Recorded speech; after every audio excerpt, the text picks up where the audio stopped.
Hello बच्चों, hello hello, good evening all of you, good evening all of you, good evening all of you, good evening all of you. अगर visibility audibility okay है तो please thumb impression. Visibility audibility अगर okay है तो thumb impression. Visibility अगर बेटा अच्छे से सब दिखाई दे रहा है और सुन पा रहे हो ढंग से, okay okay okay okay okay. Good evening बेटा, good evening all of you, good evening all of you.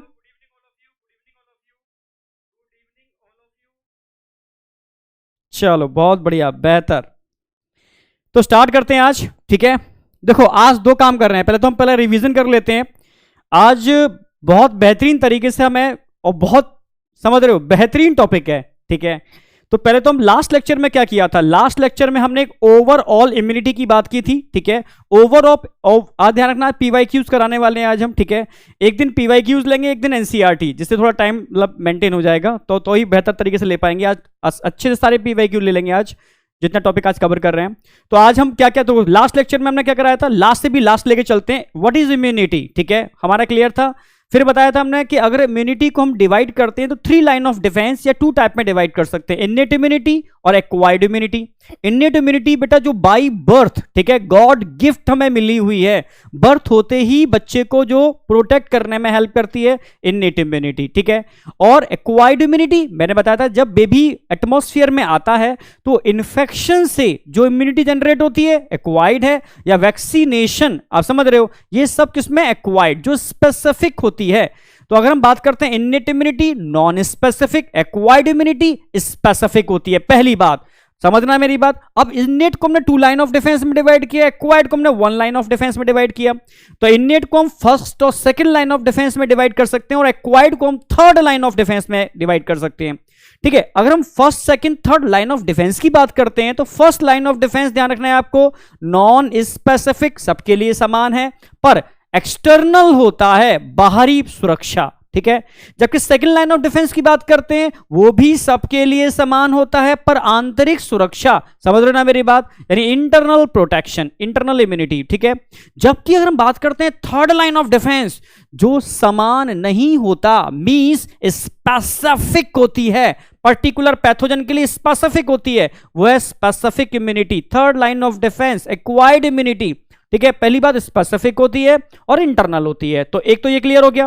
अब बात आती है फर्स्ट लाइन ऑफ डिफेंस में क्या क्या आता है भाई, physical barrier and physiological barrier.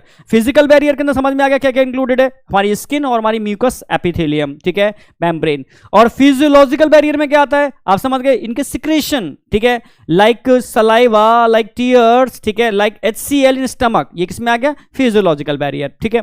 फिर बात करते हैं सेकंड लाइन ऑफ डिफेंस, जिसमें हमने सेलुलर बैरियर बताया, हमने इन्फ्लामेटरी बैरियर बताया आपको, जिसके अंदर हमने इंटरफेरॉन बताया आपको, बहुत इंपॉर्टेंट था, जिसके अंदर हमने फीवर बताया आपको, ठीक है। तो ये क्लियर है। सेलुलर बैरियर के अंदर भाई WBC आ गए सारे के सारे, ठीक है। WBC की बात करते हैं स्पेशली, उसमें भाई फैगोसिटिक सेल और नॉन फैगोसिटिक सेल, बस नॉन फैगोसिटिक सेल मत भूल जाना, ठीक है। नेचुरल किलर सेल जो आपके लिए नए हैं, बात बाकी के तो फैगोसिटिक सेल आप जानते हो, न्यूट्रोफिल्स और मोनोसाइट, उसमें तो कोई दिक्कत है ही नहीं। नेचुरल किलर सेल जो होते हैं वो नॉन स्पेसिफिक में आते हैं, पर वर्क करते हैं किसके अगेंस्ट, कैंसर सेल और वायरस इन्फेक्टेड सेल। एक बात तो ये ध्यान रखनी है आपको, कैंसर सेल और virus infected cell, okay okay okay okay, ठीक है, बिल्कुल सही। कोशिश किया करो जब लेक्चर चल रहा हो ना तो चैटिंग मत किया करो, बिल्कुल स्टॉप हो जाया करो, ठीक है, बिल्कुल स्टॉप, एकदम आंखें गड़ी हुई सामने, एकदम फोकस्ड, समझ रहे हो ना मेरी बात, चील की जैसी निगाह, एकदम फोकस्ड अपने टारगेट पर, ठीक है, और रिवीजन के टाइम पर खास तौर से, ठीक है। तो चलो ये क्लियर था। अगर हम बात करते हैं, ठीक है भाई, सेलुलर बैरियर हमारे क्लियर हो गए, इसमें नेचुरल किलर सेल ध्यान रखने हैं आपको। अगर हम साइटोकाइन बैरियर की बात करते हैं तो साइटोकाइन बहुत टाइप के हो सकते हैं, बताया था, interferon, interleukin etcetera, but interferon आपके सिलेबस में है। इंटरफेरॉन की बात करते हैं तो मैंने बताया था, जब भी कोई वायरस से इन्फेक्शन होता है किसी सेल को, यानी वायरस इन्फेक्टेड सेल कुछ प्रोटीन्स रिलीज करती है, नॉर्मल सेल रिलीज नहीं करती, ध्यान रखना, ओनली वायरस इन्फेक्टेड सेल। जब वायरस से इन्फेक्शन होगा तब वो प्रोटीन रिलीज होती है, और वो प्रोटीन क्या काम करती है, वो नॉन इन्फेक्टेड सेल को, किसको, नॉन इन्फेक्टेड सेल को प्रोटेक्ट करती है जो अपने आसपास होते हैं, किससे, अगेन उस वाले वायरस के इन्फेक्शन से। ठीक है, तो खुद तो जा रही है, जाते जाते वो अपने आसपास की सेल को बचाते हुए जाती है। ठीक है, जिससे कि वायरस उसके बाद दूसरे में एंटर करेगा तो उसमें वो अपना एम्प्लीफिकेशन कह सकते हो, रेप्लीकेशन करे, पर वो मेन चीज है अपना प्रोटीन सिंथेसिस नहीं कर पाएगा, बिना प्रोटीन के वायरस का कोई अस्तित्व नहीं है। ठीक है, चलो ये क्लियर था बिल्कुल। इस तरीके से हमने बताया कि वो नॉर्मल बॉडी के सेल को प्रोटेक्ट कर लेते, पूरी मैकेनिज्म बताई थी मैंने आपको, वो पॉइंट बताए थे कि एक्चुअल में अब आप ध्यान दोगे कि जब भी वायरस इंफेक्शन होगा डॉक्टर आपको क्या मेडिसिन लिख रहा है, आपको डॉक्टर एक भी एंटीवायरल नहीं लिखेगा, क्योंकि एंटीवायरल होते ही नहीं है, वायरस को किल करने की कोई दवा होती ही नहीं है, आपको सारे के सारे सिम्टम लिखे जाएंगे। ठीक है, और समझदार डॉक्टर होगा वो आपको कह देगा कि वायरस की कोई दवा नहीं होती, आपको कोल्ड हो रहा है इसलिए कोल्ड की दवा दे रहे हैं, आपको पेन हो रहा है इसलिए हेडेक की, समझ रहे हो, पेन किलर दे रहे हैं आपको। ठीक है, आपको समझ रहे हो ना, जो भी चीजें सिम्टम आ रहे हैं उसकी हम मेडिसिन दे रहे हैं। एक्चुअल में वायरस की कोई मेडिसिन नहीं होती, वायरस तो ऑटोमेटिकली आपकी बॉडी, समझ रहे हो, रिकवर करेगी, एक पर्टिकुलर साइकिल है, साइकिल का अपने आप सही हो जाएगा, चाहे वो कोल्ड का इन्फेक्शन हो, कोई भी इन्फेक्शन हो, ऑटोमेटिकली। ठीक है, मतलब कितने भी वायरस के इन्फेक्शन आप दिमाग लगा लेना, वायरस के इन्फेक्शन के केस में एक यही स्ट्रेटेजी फॉलो होती है। हाँ, कुछ लीथल वायरस होते हैं तो कहीं ना कहीं उनके लिए वर्क चल रहा है, पर उसमें भी इंटरफेरॉन लोग यूज कर रहे हैं। ठीक है, एडिशनल इंटरफेरॉन देते हैं, जैसे हेपेटाइटिस बी के केस में मैंने बताया इंटरफेरॉन का यूज होता है। ठीक है, और बहुत सारे केसों में, जैसे अभी कोरोना चला था, कोरोना में लोगों ने इंटरफेरॉन दिए, तो इंटरफेरॉन कभी भी वायरस को किल नहीं करते, मैंने साफ साफ बोला था। ठीक है, ये बस उस वायरस का, समझना मेरी बात, जो नॉर्मल सेल्स होते हैं उसमें जो एंट्री होती है, उस एंट्री के बाद जो भाई क्या करता है, वो प्रोटीन बनाता है, प्रोटीन सिंथेसिस मैकेनिज्म यूज करता है, तो बस प्रोटीन फॉर्मेशन नहीं कर पाता, बस यही है। आप समझ में आ गया होगा, अब आपके दिमाग में कंसेप्ट क्लियर है कि यार वायरस को मारने की वाकई में कोई दवा नहीं होती। इतने सारे वायरस इन्फेक्शन कभी आपकी लाइफ में हुए होंगे, आपको सब समझ में आ जाएगा यार, एक भी इसमें वायरस को मारने की दवा नहीं थी, सब वो दवाएं थी, वो मेडिसिन थी बेटा, जो आपके उससे रिलेटेड इन्फेक्शंस हो रहे थे। ठीक है, जो सिम्टम्स आ रहे थे उसकी मेडिसिन थी। अब दिमाग में कभी कंफ्यूज नहीं हो गया आप। ठीक है, भूत वाला कंसेप्ट तो क्लियर रहेगा ही हमेशा। ठीक है, फाइनली हमने इसके बाद बात की थी भाई, ठीक है, हमारा ये क्लियर हो गया। इंटरफेरॉन मैंने बताया था बेटा, ध्यान रखना, स्मॉल प्रोटीन्स होते हैं जो, ठीक है, कह सकते हो वायरल ट्रांसलेशन को ब्लॉक करने का काम करते हैं हेल्दी सेल के अंदर। ये स्पीसीज स्पेसिफिक, ध्यान रखना, स्पीसीज स्पेसिफिक होते हैं पर वायरस स्पेसिफिक नहीं होते, तभी इसको इन्नेट इम्यूनिटी में इंक्लूड किया गया है। अगर ये वायरस स्पेसिफिक होते तो उसको इन्नेट में नहीं, एक्वायर्ड में हम इसको इंक्लूड करते। चलो ये वाली बात एकदम क्लियर थी, कोई डाउट नहीं है। फीवर समझ में आ गया था, फीवर में कुछ नहीं है, पायरोजन वाला कंसेप्ट है, और इन्फ्लामेशन भी कुछ नहीं है। ठीक है, इन्फ्लामेटरी रिस्पॉन्स के लिए हिस्टामाइन होता है, पता ही है आपको। ठीक है, और सेलुलर बैरियर हमने आपको बताई दी है। अब फाइनली हम बात करते हैं एक्वायर्ड। तो एक्वायर्ड इम्यूनिटी की अगर हम बात करते हैं तो एक्वायर्ड इम्यूनिटी के ना सबसे पहले सबसे इंपॉर्टेंट बात बताई थी हमने, थर्ड लाइन ऑफ डिफेंस है, तो हमने बताई दी आपको। ठीक है, स्पेसिफिक होता है, ये भी हमने बता दिया आपको, और फॉर प्रॉपर्टी भी बताए थे हमने इसको, जो स्पेसिफिक होती है भाई, स्पेसिफिक है इसलिए डाइवर्सिटी इसमें बहुत ज्यादा होती है। ठीक है, ये भी क्लियर था भाई, डाइवर्सिटी ज्यादा क्यों होती है, ठीक है, क्योंकि स्पेसिफिक है। ठीक है, इसलिए डाइवर्सिटी इसके अंदर बहुत ज्यादा होती है। ठीक है, तो मेन भाई ये सिम्टम थे इसके। और अगर हम बात करते हैं एक्वायर्ड इम्यूनिटी की, तो हमने सबसे पहले क्या बताया था इसके अंदर, लाइन ऑफ, ठीक है, इम्यून रिस्पॉन्स, जो एनसीईआरटी में स्टार्टिंग में दे रखे हैं, प्राइमरी इम्यून रिस्पॉन्स, सेकेंडरी या first immune response, second immune response. तो अब इम्यून रिस्पॉन्स में भी कोई दिक्कत नहीं आएगी, क्योंकि वैक्सीनेशन, ठीक है, आप सभी समझ रहे हो कि पहला वैक्सीन फिर दूसरा वैक्सीन, 2 ही डोज क्यों लगाए जा रहे हैं, पहले डोज के बाद प्रोटेक्शन क्यों नहीं है, सेकंड डोज के बाद गवर्नमेंट कहती है सेकंड डोज के 15 डेज बाद प्रोटेक्शन जनरेट होता है।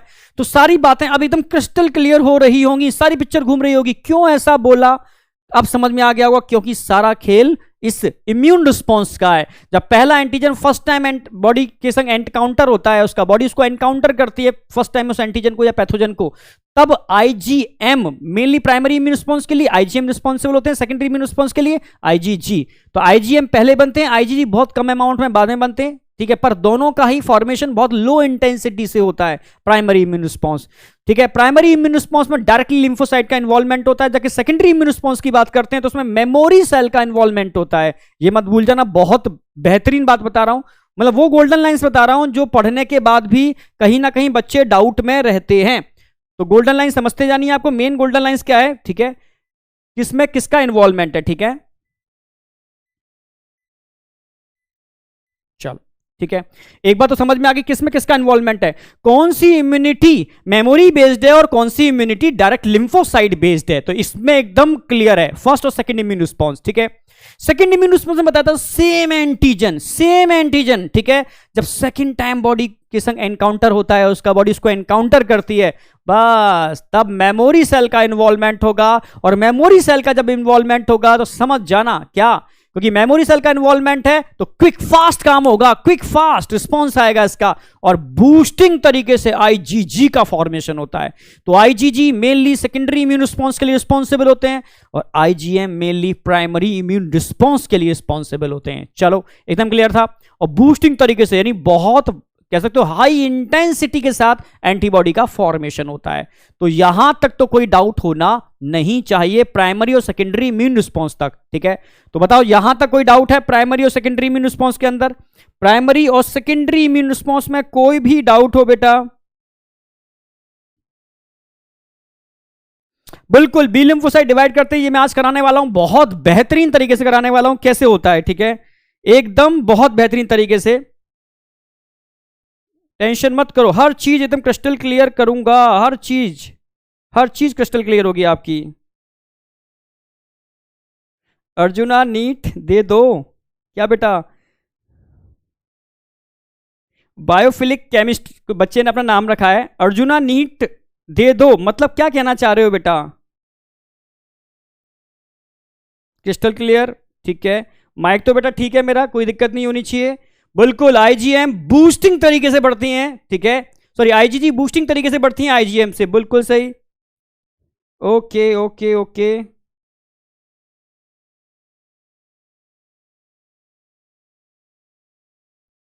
वैक्सीनेशन समझाने वाला हूं बेटा, ठीक है, एक टेंशन मत कर, वैक्सीनेशन पूरा समझाने वाला हूं, ठीक है। शुभांशु बेटा वैक्सीनेशन बहुत बेहतरीन तरीके से बताऊंगा। वैक्सीन चाहे बैक्टीरिया हो वायरस हो, कोई भी फॉरेन प्रोटीन बॉडी के अंदर एंटर कराओगे आप, ठीक है, किसी भी फॉर्म में, उसके अगेंस्ट मेमोरी सेल का डेवलपमेंट होता है, ठीक है।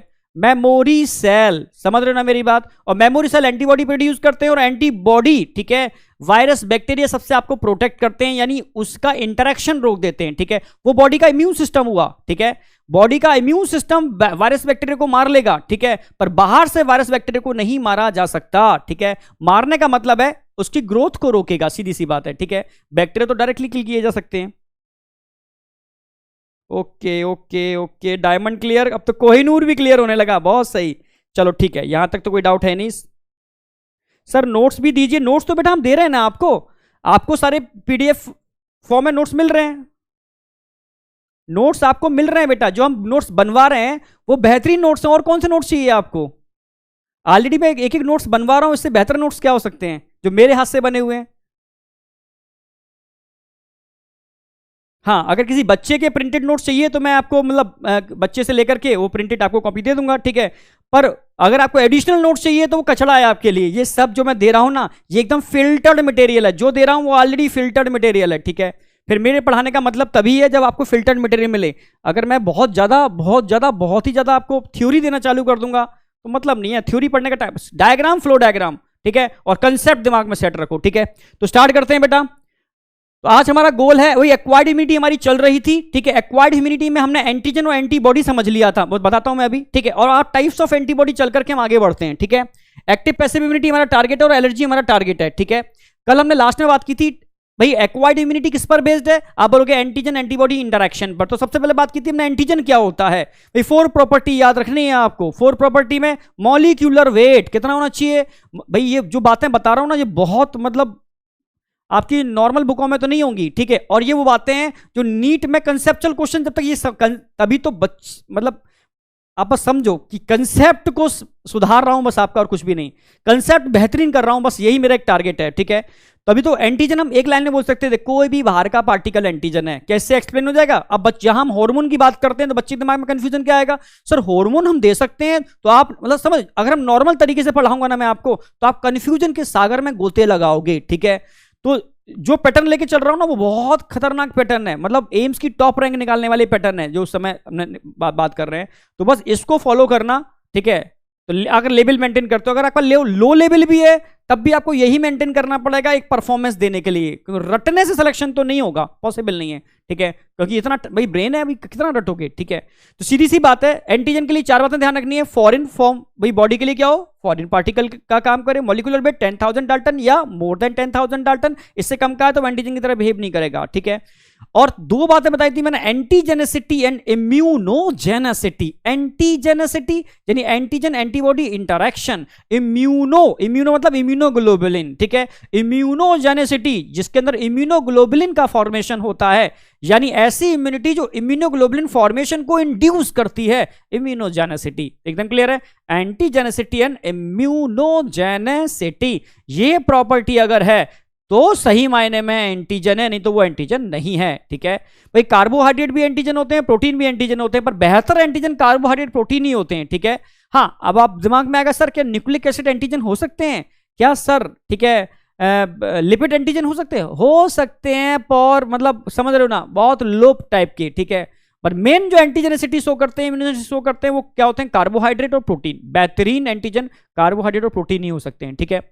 चलो बेसिक क्लियर था। अब बात करते हैं किसकी, एंटीबॉडी। एंटीबॉडी क्या थे, इम्यूनोग्लोबुलिन। इम्यूनोग्लोबुलिन जो हम ब्लड में भी पढ़ाते हैं, यहां भी हम बता रहे हैं, ठीक है। किस नेचर के होते हैं, ग्लाइकोप्रोटीन नेचर के होते हैं। किससे रिप्रेजेंट करते हैं भाई, 2 हैवी चेन होते हैं, 2 लाइट चेन होते हैं, तो H2L2, ठीक है। भाई हैवी और लाइट का मैंने डायग्राम बना के भी दिखाया था। भाई 4 प्रोटीन की चेन है और हर चेन के 2 छोर होते हैं। छोर मतलब terminus, N terminus and C terminus, ठीक है। N terminus antigen binding site, C terminus किसी भी सेल की प्लाज्मा मेम्ब्रेन से बाइंडिंग साइट होती है, COOH ग्रुप फ्री होता है, ठीक है। ये चारों चेन आपस में डाइसल्फाइड बॉन्ड से जुड़े रहते हैं बेटा, जिसमें ध्यान रखना है हैवी, 2 हैवी चेन के बीच में 2 डाइसल्फाइड बॉन्ड, और हैवी और लाइट के बीच में भी 2 डाइसल्फाइड बॉन्ड। क्लियर है बिल्कुल, यहां तक एकदम क्लियर था, कोई डाउट नहीं होनी चाहिए। फिर हमने बात की थी, अगर हम इम्यूनोग्लोबुलिन के क्लासिफिकेशन की बात करते हैं, पूछ सकता है, ठीक है, कि इम्यूनोग्लोबुलिन, अच्छे अच्छे बच्चे नहीं बता पाते हैं कि इम्यूनोग्लोबुलिन का क्लासिफिकेशन किसके बेस पर हुआ। आप अब बोल सकते हो हैवी चेन के बेस पर, क्योंकि हैवी चेन 5 टाइप के होते हैं, ठीक है। उसके बेस पर हम इम्यूनोग्लोबुलिन को भी 5 टाइप में डिवाइड कर सकते हैं। तो अब एक एक करके मैं लेके चलूंगा, ठीक है। सबके सिम्टम, सबकी परसेंटेज, सॉरी सबके स्पेसिफिक कैरेक्टर, सबके परसेंटेज, ठीक है, सबकी जो भी प्रॉपर्टीज होंगी सारी हम एक एक करके लेके चल रहे हैं विद स्ट्रक्चर, ठीक है। चलो सबसे पहले हम बात करते हैं टाइप्स ऑफ इम्यूनोग्लोबुलिन के अंदर।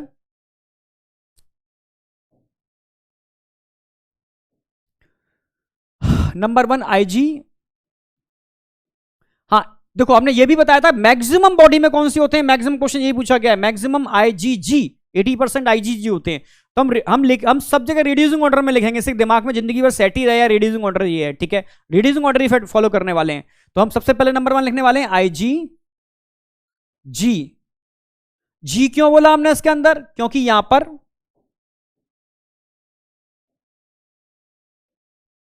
गामा चेन होती है, ठीक है, इसके बेस पर हमने आईजीजी बोला।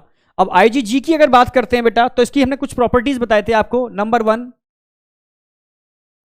भाई आईजीजी का स्ट्रक्चर कैसा होता है, मैं पहले स्ट्रक्चर बता रहा हूं, बाइवेलेंट स्ट्रक्चर होता है, सिंपल वाई की तरह, सॉरी बाइवेलेंट बोल गया, मोनोवेलेंट स्ट्रक्चर होता है सिंपल वाई की तरह। डायग्राम बना के दिखा चुके हैं मोनोवेलेंट का, तो हम इस तरीके से ये,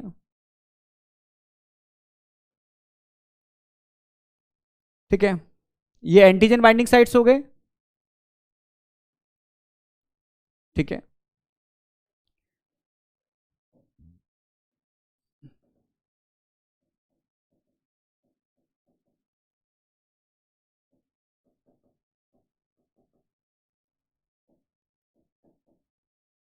क्या बोलते हैं इनको, पैराटोप्स।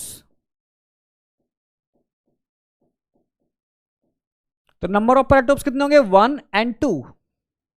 चलो ठीक है, तो सबसे पहले परसेंटेज की बात आती है, कितना परसेंट होता है इनका मैक्सिमम, कितना मैक्सिमम बताया था मैंने, 80%, ठीक है।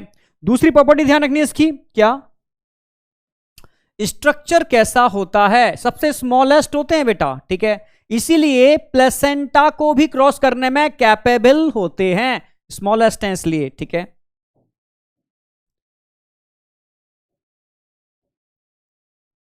स्मॉलेस्ट होते हैं, ठीक है, सबसे छोटे यही होते हैं।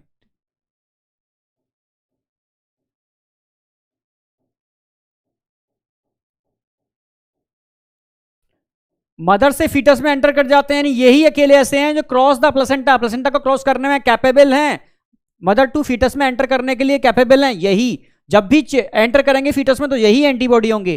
कौन से होंगे? आईजी जी। स्ट्रक्चर कैसा है? Monovalent, divalent, trivalent, pentavalent, tetravalent. तो देना मोनोवेलेंट टर्म यूज करेंगे। स्ट्रक्चर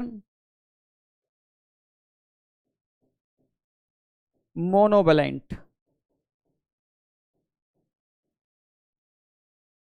मोनोवेलेंट स्ट्रक्चर है तो एंटीजन बाइंडिंग साइट यानी नंबर ऑफ पैराटोप्स कितने होंगे यहां पर? Number of paratopes. तो नंबर ऑफ पैराटोप्स आप लिखने वाले हो यहां पर 2।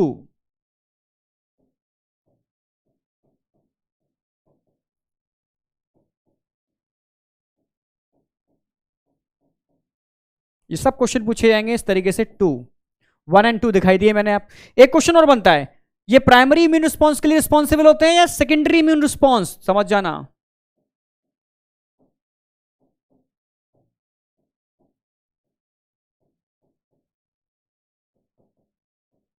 Responsible for secondary immune response.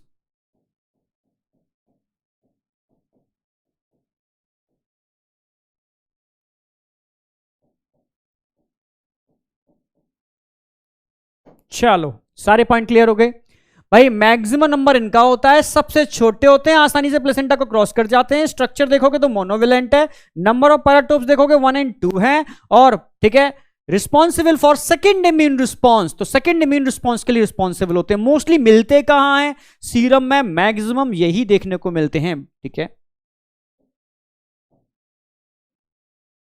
Body fluid,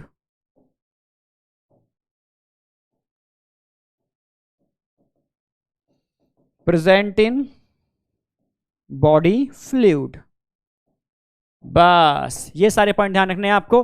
सारे पॉइंट टू पॉइंट लिखें, डायरेक्ट क्वेश्चन मिल जाएगा। आईजीजी हमारा नंबर 1 क्लियर हो गया। नंबर 2 भाई आईजीजी की बात हम क्या पढ़ने वाले हैं? नंबर सेकंड पे कौन आता है? कमेंट में लिखो फटाफट। नंबर सेकंड पर आएगा आईजीए। नंबर सेकंड पर आएगा आईजी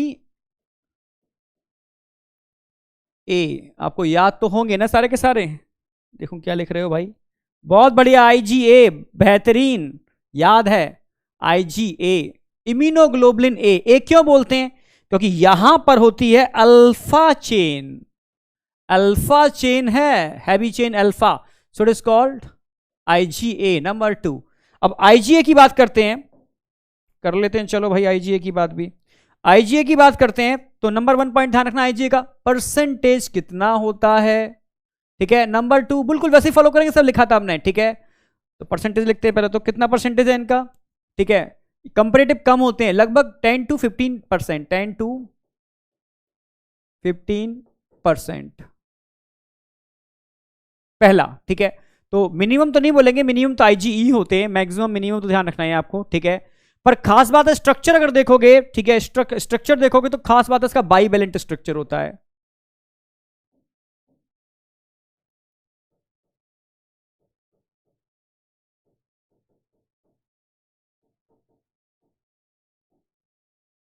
जैसे देखो, ये एक्चुअल में 1 एंटीबॉडी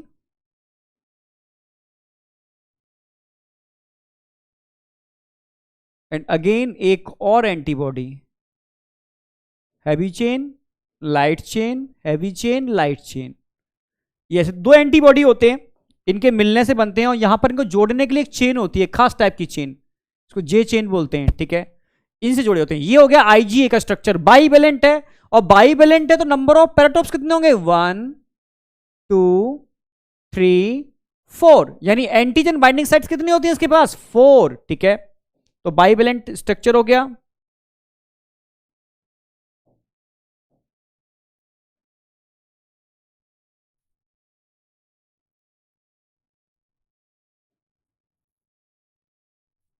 बाइवेलेंट स्ट्रक्चर हो गया। ठीक है, स्ट्रक्चर बाइवेलेंट। ठीक है, यहां पर इनको जोड़ने के लिए जो चेन होती है क्या बोलते हैं इसको? जे चेन। जे चेन। एक खास बात और है इनके पास जो हर किसी के पास नहीं होती, ये खास बात हर किसी के पास नहीं होती। यहां पर एक सिक्रेटरी पेप्टाइड होती है।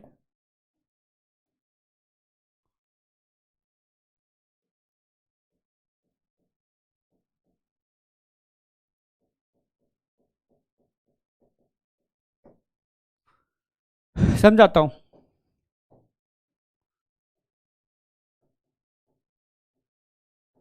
जे चेन यहां प्रेजेंट होती है, आईजीएम में भी प्रेजेंट होती है, ठीक है। नंबर ऑफ पैराटोप्स कितने होंगे यहां पर?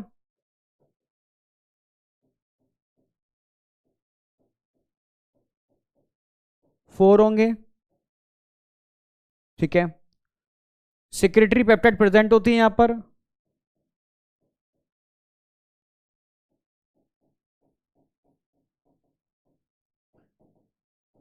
क्योंकि इतना बच्चे रट लेते हैं कि सर आईजीए कहां मिलती है बॉडी के सीक्रेशन में। भाई सलाइवा में आईजीए, म्यूकस में आईजीए, ठीक है, बॉडी के सीक्रेशन में आईजीए।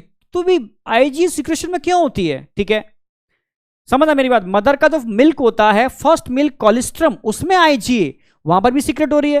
तो सीक्रेशन में यही क्यों होती है, कोई और एंटीबॉडी क्यों नहीं होती? भाई मैक्सिमम बच्चे रट्टा मार लेते हैं, भाई होती है, ठीक है, पर मैं नहीं चाहता बच्चा रट्टा मारे, उसको पता होना चाहिए, क्योंकि ये एक ऐसी एंटीबॉडी है जिनके पास सिक्रेटरी पेप्टाइड होती है। इस वजह से इस पेप्टाइड की मदद से किसी भी एपिथेलियम को क्रॉस करने में कैपेबल होते हैं।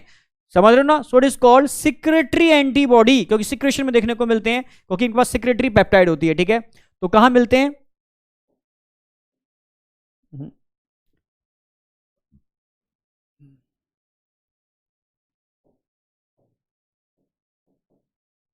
Present in body secretion.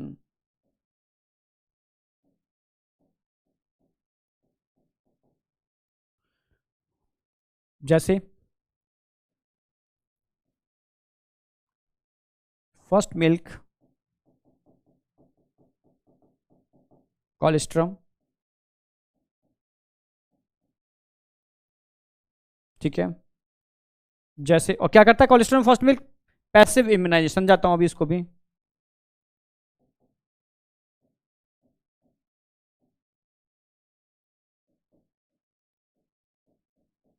Active और पैसिव में अंतर क्या होता है ये भी कराने वाले हैं आगे। और कहां मिलती है? म्यूकस। और कहां मिलती है? टीयर्स, सलाइवा, ठीक है, एटसेट्रा कर दो।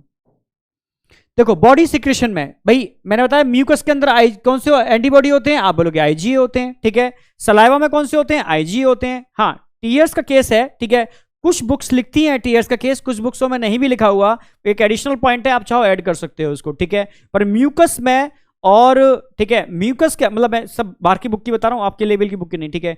तो म्यूकस की अगर बात करते हैं तो म्यूकस में तो हम भाई बोलते भी हैं भाई म्यूकस क्यों प्रोटेक्ट करता है? क्योंकि म्यूकस में आईजी एंटीबॉडी होती है, इसलिए प्रोटेक्शन का काम करता है। सलाइवा कैसे प्रोटेक्ट करती है? क्योंकि आईजी एंटीबॉडी होती है इसके अंदर। मदर का जो फर्स्ट मिल्क बेबी के लिए क्यों असेंशियल होता है? क्योंकि उसमें आईजी एंटीबॉडी होती है जो बेबी को पैसिव इम्यूनाइजेशन प्रोवाइड करती है। पैसिव का मतलब है प्रिपेयर्ड इम्यूनिटी मिल रही है उसको, मदर के अंदर बनी हुई इम्यूनिटी डायरेक्टली मिल रही है, इसलिए इसको बोलते हैं पैसिव इम्यूनाइजेशन। अगर उसको एंटीबॉडी बनाने पड़ेंगे तो एक्टिव इम्यूनाइजेशन, और बने हुए मिल रहे हैं तो पैसिव इम्यूनाइजेशन। चलो ठीक है, तो अब हम बात करते हैं, फिर से एक बार रिपीट कर रहा हूं, 10 to 15% होते हैं स्ट्रक्चर बाइवेलेंट, क्योंकि दो एंटीबॉडी के मिलने से बन रहे हैं। जे चेन यहां देखने को मिल रही है, सिक्रेटरी पेप्टाइड देखने को मिल रही है, ठीक है। जे चेन जोड़ने का काम करती है इन दोनों को, सिक्रेटरी पेप्टाइड की मदद से ये बॉडी के सिक्रेशन में देखने को मिलते हैं, ठीक है। भाई दो है तो नंबर ऑफ पैराटोप्स कितने होंगे? 4 होंगे इसके अंदर, ठीक है। भाई मदर का जो फर्स्ट मिल्क होता है, फर्स्ट मिल्क कोलेस्ट्रम बोलते हैं इसको, पैसिव इम्यूनाइजेशन प्रोवाइड कराती है, mucus, tear, saliva etcetera in body secretion में देखने को मिलती है। तो एकदम क्लियर होगा कि आईजीए कहां होते हैं, आईजीएम कहां होते हैं। याद करने का तरीका, एक प्लेन पेपर लेना, ठीक है, कॉलम बना लेना, कॉलम बना करके आईजी, आईजीएम, आईजीजी, बस एक एक प्रॉपर्टी को कंपाइल करते जाना, ठीक है। परसेंटेज सबकी, ठीक है, सबके स्ट्रक्चर, स्ट्रक्चर के बेस पर नंबर ऑफ पैराटोप सबके कितने होते हैं, ठीक है। इनके अंदर कोई खास चीजें होती हैं, जे चेन, सिक्रेटरी पेप्टाइड, ठीक है, उन सबके बारे में लिखना है आपको, ठीक है। कहां मिलती हैं, ठीक है। ये हो गया कंपाइल चार्ट की स्टडी। एक बार रफ पर बना लोगे, जिंदगी भर में आपके ब्रेन में सेट हो जाएगा, कोई दिक्कत नहीं आएगी, ठीक है। अभी मैं सारी बातें लिखा ही रहा हूं, कोई दिक्कत है ही नहीं। नेक्स्ट बढ़ते हैं आगे। आईजी जी हो गया, आईजी हो गया, अब लेते हैं आईजीएम। बेहतरीन। नंबर थर्ड, इस पर क्वेश्चन बहुत आते हैं। आईजीएम क्यों इंपॉर्टेंट है बताता हूं अभी मैं। भाई एम को एम क्यों बोला? समझ में आ गया होगा, क्योंकि यहां पर जो हैवी चेन होती है वो क्या होती है, ठीक है, म्यू। ठीक है, चलो नंबर थर्ड हम बात कर रहे थे। अगर हम इस थर्ड की बात करते हैं, आईजीएम की बात करते हैं, तो number 1 percentage, number 2 largest smallest, largest होती हैं। स्ट्रक्चर कैसा होगा, पेंटावेलेंट। अगर पेंटावेलेंट स्ट्रक्चर है तो नंबर ऑफ पैराटोप्स कितने होंगे, 10। जे चेन मिलती है, यस जे चेन यहां मिलती है कि पांचों एंटीबॉडी को जोड़ने के लिए जे चेन की रिक्वायरमेंट होगी। Primary immune response, secondary immune response बताया था मैंने, ये प्राइमरी इम्यून रिस्पॉन्स की रिस्पॉन्सिबल होती है। कहां देखने को मिलती है, आईजीएम, ठीक है, हमारी बॉडी फ्लूइड में भी होती है और साथ साथ में बी लिम्फोसाइट की सरफेस पर भी देखने को मिलती है। ये सारे पॉइंट हैं। चलो नंबर 1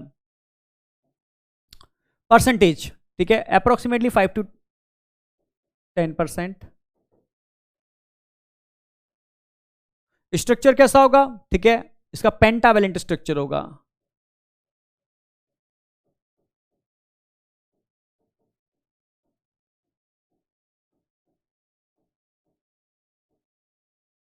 भाई क्यों बोला पेंटावेलेंट, ऐसे इसलिए बोला पेंटावेलेंट, देखो वही 1 2 3 4 5 एंटीबॉडी के मिलने से जो बन रही है वो पेंटावेलेंट है, 5 एंटीबॉडी। और इनको जोड़ने के लिए चेन कौन सी चाहिए, जे चेन।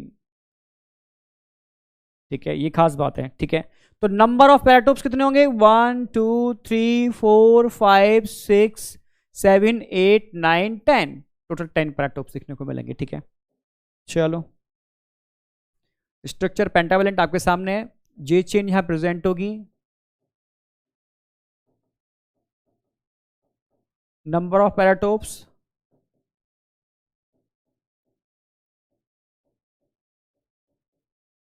समझ गए, नंबर ऑफ पैराटोप्स यहां कितने होने वाले हैं, नंबर ऑफ पैराटोप्स यहां होने वाले हैं बेटा 10। ठीक है, इसके अलावा अगर बात करते हैं, पेंटावेलेंट है मतलब largest.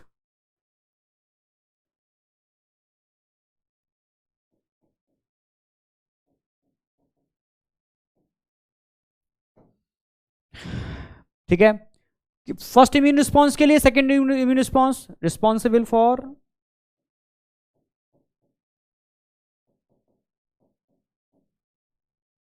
First immune response.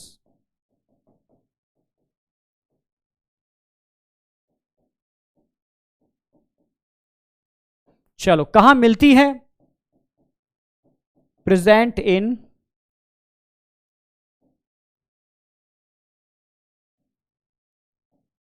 Body fluid,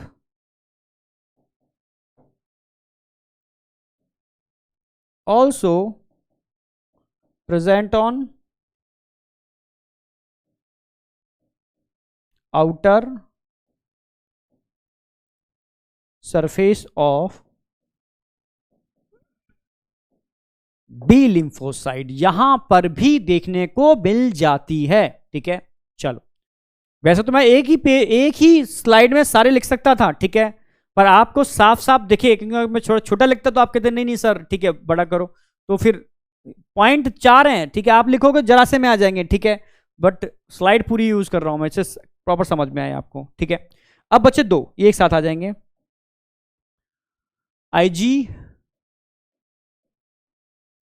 D और आईजी ई, बस खत्म, पांचों टाइप के हो गए। भाई डी को डी बोला क्योंकि डेल्टा चेन है, ई को ई बोला क्योंकि एप्सिलॉन चेन है। ठीक है, डी की बात करते हैं, स्ट्रक्चर कॉमन, दो स्ट्रक्चर कॉमन है भाई, इसका भी स्ट्रक्चर कैसा होगा, वेल परसेंटेज, डी की परसेंटेज अप्रोक्सीमेटली 1% के आसपास, क्योंकि ओनली बी लिम्फोसाइट की सरफेस पर ही मिलते हैं। ठीक है, इसकी बात करते हैं तो लेस देन 1%, बहुत कम भाई। चलो ठीक है, इसके अलावा अगर बात करते हैं,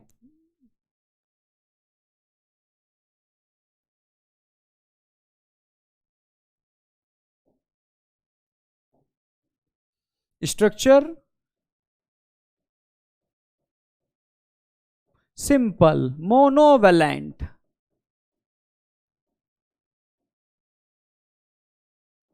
मोनोवेलेंट समझ गए, सिंपल वाई जैसे स्ट्रक्चर होगा। तो नंबर ऑफ पैराटॉप्स कितने होंगे? 2।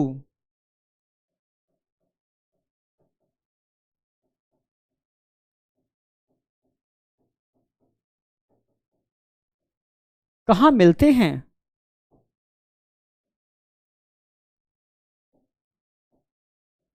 प्रेजेंट ऑन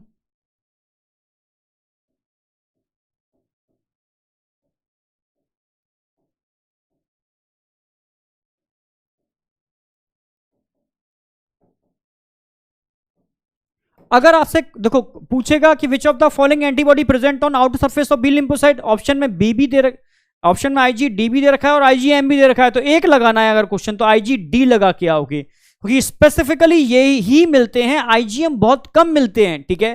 पर क्यूबे जैसी इंटरनेशनल बुक साफ साफ कहती हैं कि आईजीएम भी मिलते हैं, ठीक है। पेंटावेलेंट होते हैं, एंटीजन को रिकॉग्नाइज ट्रैप करने में बहुत हेल्पफुल होते हैं क्योंकि उनके पेंटावेलेंट होते हैं, ठीक है, वो भी मिलते हैं, पर मेनली वो सीरम में भी मिलते हैं, ये स्पेसिफिकली नेचर ने वहीं के लिए बनाए, ठीक है। एक लगाओगे तो ये, नहीं तो फिर ऑप्शन में अच्छा क्वेश्चन कोई बनाने वाला होगा तो वो बोथ ऑप्शन जरूर देगा, ठीक है। अब आईजीई, भाई ई समझ में आ गया होगा, स्ट्रक्चर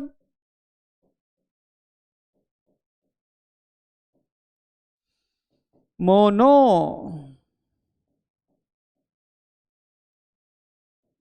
सिंपल, ठीक है।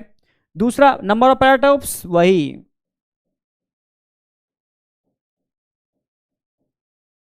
तो कहां प्रेजेंट होते हैं? अब प्रेजेंट तो ये कहा होंगे भाई, ये मेनली एलर्जी के लिए रिस्पॉन्सिबल होते हैं, तो कह सकते हो, ठीक है।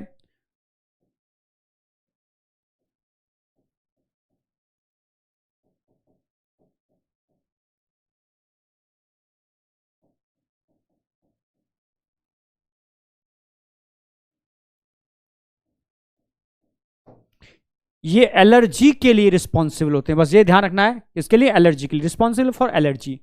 तो ये कंपाइल हो गया सारा का सारा, ठीक है, कि क्या कैसे कहां कौन किसके लिए रिस्पॉन्सिबल होता है, कहां मिलता है, स्ट्रक्चर कैसा होता है, स्ट्रक्चर इनका भी कैसा होगा, मोनोवेलेंट।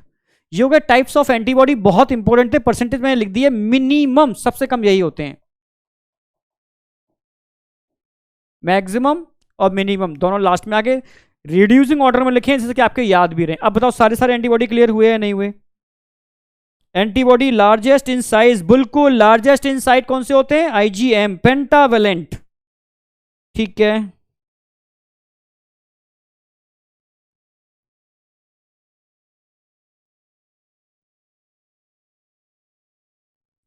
बेटा समझ में आया नहीं आया? यहां तक बताओ, कोई दिक्कत, कोई डाउट, क्लियरिटी है या नहीं?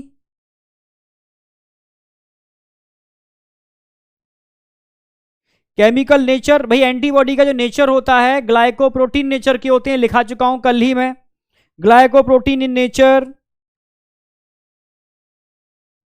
बिल्कुल मोनोबाई, ऐसे रट्टा मत मारो मोनोबाई, देखो ट्रिक ऐसी बननी चाहिए जो वाकई में ट्रिक हो, ठीक है। आपने मोनोबाई, ठीक है, पेंटा मोनो मोनो, ट्रिक मत बनाना उसकी कोई, ठीक है। याद रखना है आपको कि भाई पेंटावेलेंट आईजीएम होते हैं, आईजीए डाइवेलेंट होते हैं, बाद बाकी के सारे मोनोवेलेंट होते हैं, ठीक है।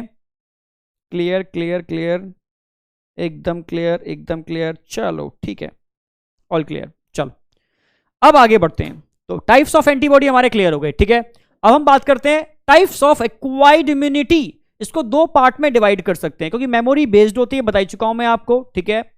स्पेसिफिक होती है इसलिए मेमोरी बेस्ड होती है, सारे मैं इसके फीचर्स तो लिखा ही चुका हूं सारे के सारे, ठीक है।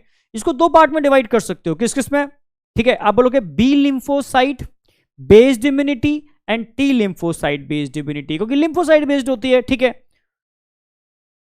इसको आप टू पार्ट में डिवाइड कर सकते हो। अब समझना, ये अब थोड़ा समझने वाला पार्ट आ गया, थोड़ा दिमाग लगाना होगा। वैसे तो मैं सोच रहा था ना कराऊं, ये थोड़ा एडिशनल पॉइंट है इसके बाद, पर दिमाग में आता है वो कुछ बच्चे ऐसे हैं जो मतलब बच्चों, मतलब लोगों को क्या लगता है, मैं देख रहा हूं आजकल पेरेंट्स से इंटरेक्शन करके, पेरेंट्स क्या कर रहे हैं, बच्चों को अटैच कर रहे हैं कहीं ना कहीं, ठीक है, ऑफलाइन में तो मैंने पूछा कि दिक्कत क्या है, और उनको क्या लगता है सर 4,000 रुपए में लगता नहीं है बच्चों को क्वालिटी मिल रही होगी, ठीक है। उनको नहीं पता कि हम वो क्वालिटी दे रहे हैं जो 4,000 पर आवर पर सब्जेक्ट भी नहीं मिलेगी, ठीक है। तो इसीलिए मैं कह रहा हूं, ठीक है, क्योंकि किसी पेरेंट्स को लगता है नहीं मेरा बच्चा बहुत एक्स्ट्रा ऑर्डिनरी है सर, ठीक है, ऑनलाइन में, ठीक है, उसको वो क्वालिटी नहीं मिलने वाली, ठीक है। मैं साफ साफ बोल रहा हूं, ठीक है। मतलब आप ठीक है, मतलब उन पेरेंट्स से बात करके मुझे, मतलब जो डिस्कशन करके लगता है मुझे, ठीक है, कि बेटा आपको जो क्वालिटी, मतलब बच्चों को तो पता है क्या क्वालिटी मिल रही है, पर पेरेंट्स को नहीं लग रहा, क्योंकि उनकी पॉकेट से 1.5-2 लाख खर्च नहीं हो रहे, ठीक है। जब पॉकेट से 1.5-2 लाख खर्च होंगे तभी तो कहता हूं सारा खेल पैसे का है, प्रेशर का है। जब पैसा ज्यादा जाता है तो प्रेशर ज्यादा आता है, ठीक है, और उस प्रेशर में बच्चा भी पड़ जाता है और पेरेंट्स को भी लगता है वो बहुत पैसा गया है, तो डंडे के बल में पढ़ाते हैं। और जब पैसा, ठीक है, 2,500, 3,000, 4,000 जाता है तो पेरेंट्स भी लापरवाह हो जाता है कि यार क्या है, ठीक है, फीस तो कुछ गई नहीं है, ठीक है, तो लग रहा है खेल रहा है बच्चा, या हम दम निकाले दे रहे हैं, जान लगाए दे रहे हैं, ठीक है, उनको लग रहा है खेल चल रहा है, ठीक है, खेल नहीं चल रहा है बेटा। आपको एक्चुअल में जो बच्चे, खैर जो ड्रॉपर्स के हैं उनको पता है कि किस लेवल का हम पढ़ा रहे हैं, ठीक है, पर हम यही कह रहे हैं कि आपको इंडियाज बेस्ट दे रहे हैं यार, बस, ठीक है। अब समझ वही सकता है, समझ जिसने घाट घाट का पानी पिया हो, ठीक है। तो ड्रॉपर्स में बच्चे मिलते हैं, उनको पता है कि किस लेवल का है, तो बस मैं वही कहूंगा, डाइवर्ट मत होना, टाइम वेस्ट मत करना, बिल्कुल एकदम जो चल रहा है बहुत सही चल रहा है, ठीक है, इस पर फेथ करना, बिलीव करना, पेरेंट्स को समझाना, सर पापा जो कर रहे हैं, मम्मा जो हम कर रहे हैं, करने दो, हम आपको रिजल्ट ला के दिखाएंगे। तो मैं उन टॉप रैंकर्स की बात कर रहा हूं जो पेरेंट्स को लगता है ना हमारा टॉप रैंकर है, ठीक है, हमें वो भाई क्वालिटी हमें वो दे रहे हैं, बहुत सुपर क्वालिटी दे रहे हैं। ऐसा नहीं है कि मतलब लोगों को लगता है ऑनलाइन का मतलब है बेसिक बेसिक करा करके निकल लेंगे, ऐसा नहीं है बेटा। ऑनलाइन का मतलब है हम बहुत, मतलब ऑनलाइन ऑफलाइन का कोई कंसेप्ट लेके नहीं चल रहे, हम आपको बिल्कुल बहुत बेहतर दे रहे हैं, बस ये है, समझो बस, और कुछ भी नहीं। चलो खैर यही कहूंगा और कुछ भी नहीं कहूंगा।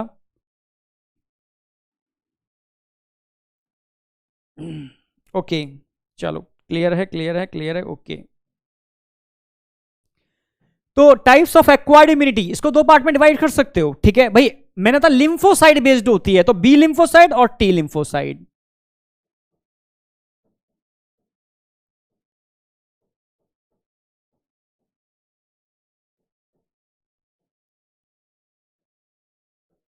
And T lymphocyte.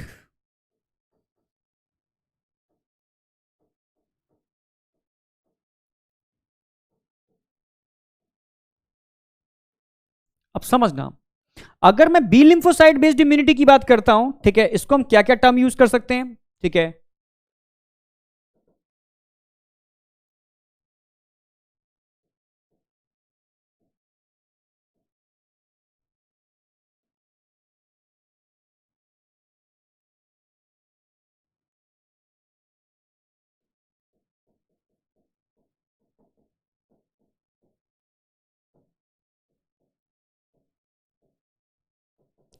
B lymphocyte immediate immunity भी बोल सकते हैं उसको, या एंटी बॉडी मीडिएटेड इम्यूनिटी भी बोल सकते हो उसको, या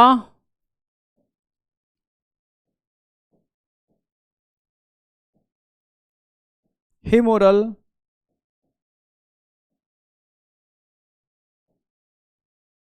इम्यूनिटी भी बोल सकते हो। हिमोरल समझते हो, कई बच्चों को हिमोरल का मतलब भी नहीं पता होता, मैं सच बोल रहा हूं, इसका मतलब होता है बॉडी फ्लूइड,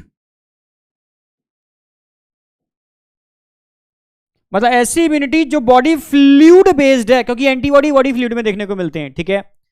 तो इसमें भी अगर हम टाइप्स ऑफ सेल की बात करते हैं, इसको टू पार्ट में डिवाइड कर सकते हैं। उसमें बी लिम्फोसाइट टू टाइप के हो सकते हैं, आप जानते हो, एक तो प्लाज्मा सेल और एक मेमोरी सेल।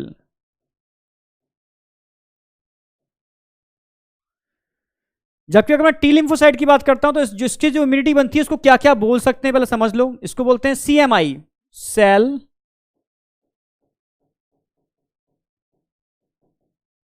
मीडिएटेड इम्यूनिटी, यानी सी एम आई। इसको और हम बोल सकते हैं, और क्या बोल सकते हैं इसको, ठीक है, सेल मीडिएट बोल दो या टी लिम्फोसाइट बेस्ड बोल दो।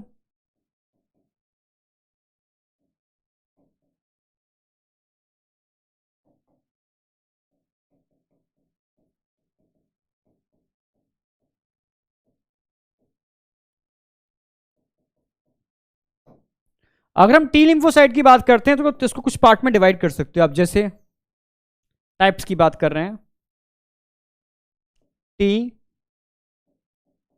किलर सेल्स भी हो सकते हैं, टी हेल्पर सेल्स भी हो सकते हैं, टी एस मतलब सप्रेसर,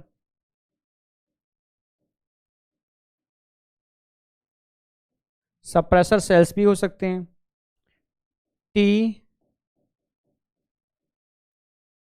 मेमोरी सेल्स तो दोनों में ही होते हैं, मेमोरी यहां पर भी है, मेमोरी यहां पर भी है। यानी अगर मैं टाइप्स की बात करता हूं, टाइप्स, तो ये 4 टाइप के हो सकते हैं। क्वेश्चन आता है, ठीक है, इनमें से कौन सी इम्यूनिटी है जो टिश्यू ग्राफ्टिंग में यूटिलाइज होती है, ठीक है, तो ध्यान रखना, इन्वॉल्व इन टिश्यू ग्राफ्टिंग, नीचे लिख देता हूं।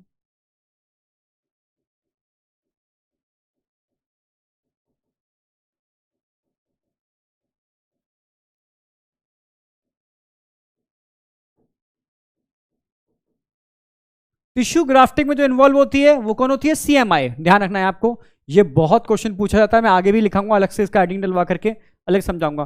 तो अब हम टाइप्स ऑफ एक्वायर्ड इम्यूनिटी की बात करते हैं, तो एक्वायर्ड इम्यूनिटी किस पर बेस्ड है, बी लिम्फोसाइट और टी लिम्फोसाइट। अगर बी लिम्फोसाइट की बात करते हैं, कितने टाइप के हो सकते हैं, 2 टाइप के, एक तो प्लाज्मा सेल होते हैं, बताया भी था हमने, और एक मेमोरी सेल होते हैं।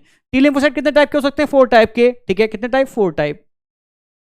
4 टाइप में killer T cell, helper T cell, suppressor T cell और memory T cell. Memory T cell, killer, helper, memory, suppressor, memory दोनों जगह देखने को मिल रही है, इसीलिए ये स्पेसिफिक है, ठीक है।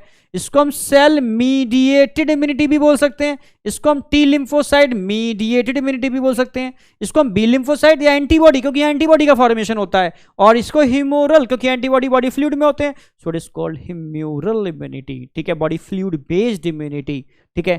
तो ये 2 मेन इम्यूनिटी हैं जो बहुत स्पेसिफिक हैं, जो आपको प्रोटेक्ट करती हैं, जो वैक्सीन बेस्ड है, क्योंकि वैक्सीन यानी टीकाकरण, ठीक है, मेनली मेमोरी को इंड्यूस करता है, दोनों के पास मेमोरी है, ये दोनों के दोनों, ध्यान रखना है आपको, इम्यून रिस्पांस में पार्टिसिपेट करते हैं, क्योंकि वो भी मेमोरी बेस्ड होता है इम्यून रिस्पांस। जहां पर भी मेमोरी होगी वहां पर स्पेसिफिक इम्यूनिटी होगी, वहां पर बी और टी लिम्फोसाइट का इन्वॉल्वमेंट होगा। आप समझ गए ना मेरी बात, ये मेन बात ध्यान रखनी है आपको, ठीक है।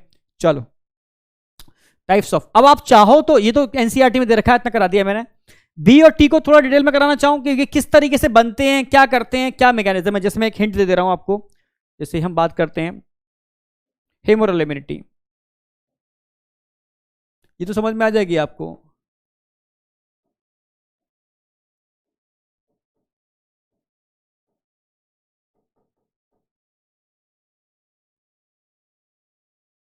जैसे मान लो स्टेम सेल है ये, कहां बनते हैं, B lymphocyte, bone marrow, stem cell इन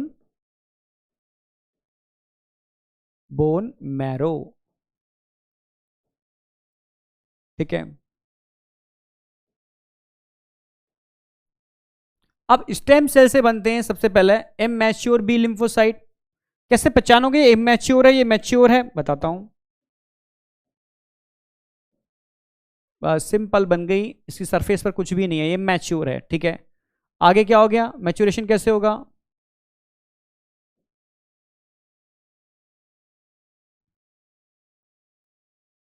ठीक है। अगर सरफेस पर एंटीबॉडी फॉर्मेशन हो जाता है, अटैचमेंट हो जाता है, ठीक है, आईजीएम भी जुड़ सकते हैं, आईजीडी भी जुड़ सकते हैं, मैंने आईजीडी दिखा दी है, ठीक है, तो ये मैच्योरेशन हो गया। अभी जो दिखाया मैंने आईजीडी, पर यहां पर आईजीएम भी हो सकते हैं, पर मेनली आईजीडी ध्यान रखने हैं आपको, ठीक है। ये कौन है, बी लिम्फोसाइट, बी लिम्फोसाइट, ठीक है। तो ये यहां से यहां क्या हो गया, इसका मैच्योरेशन, मैच्योरेशन। तो स्टेम सेल से इमेच्योर बी लिम्फोसाइट बनते हैं, फिर मैच्योरेशन की मैकेनिज्म है, ठीक है, ये मैकेनिज्म होती है पूरी की पूरी। इनकी सरफेस पर कौन से एंटीबॉडी आ जाते हैं, आप समझ गए, सरफेस पर आईजी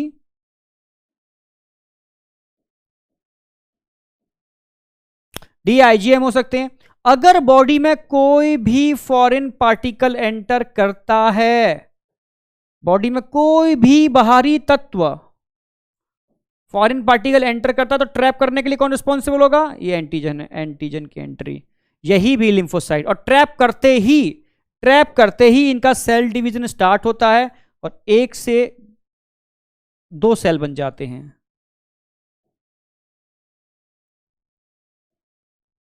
मेमोरी सेल, भाई मेमोरी सेल, और दूसरे कौन से बनते हैं? Plasma cell. एक बच्चे ने पूछा सर एक सेल डिवाइड कर रही है बी लिम्फोसाइट, तो 2 टाइप के सेल कैसे बन जाएंगे? ठीक है, तो 2 टाइप के सेल नहीं बनते, both are B lymphocyte, both are B lymphocyte. पर एक एक्टिवेटेड बी लिम्फोसाइट है लाइक प्लाज्मा सेल, और एक मेमोरी बेस्ड यानी इनएक्टिव बी लिम्फोसाइट है, फ्यूचर में काम करेंगे इम्यून रिस्पॉन्स के टाइम पर, उसको ना प्लाज्मा सेल नाम दिया। ठीक है, तो प्लाज्मा सेल क्या काम करने वाले हैं? इसका डायग्राम बनाते हो प्लाज्मा सेल का, तो इस तरीके से होते हैं, ये ऐसे, ये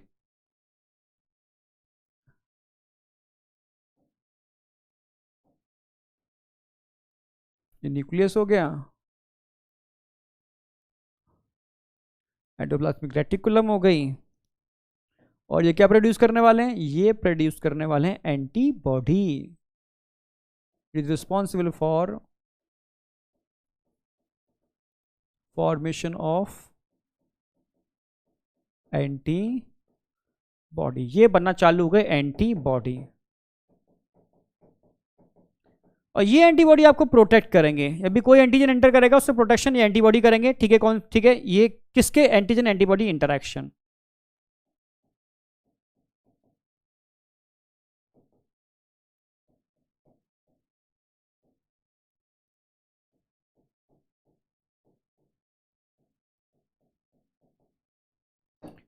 एंटीजन एंटीबॉडी इंटरेक्शन स्टार्ट हो जाएगा, तो ये हो गई पूरी ह्यूमरल इम्यूनिटी। जब भी कोई भी एंटीजन बॉडी में एंटर करेगा तो यही बी लिम्फोसाइट उसको ट्रैप करेंगे, सेल डिवीजन होगा,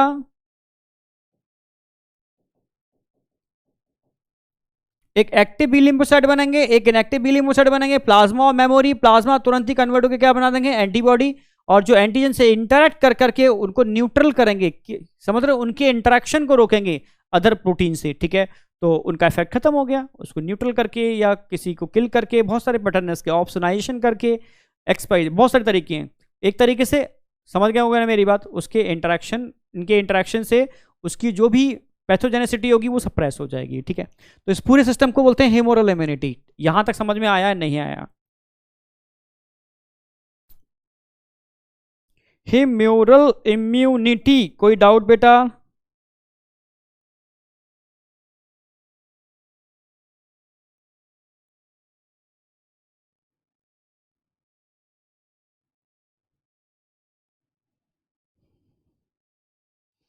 तुम बताओ कहाँ हो तुम?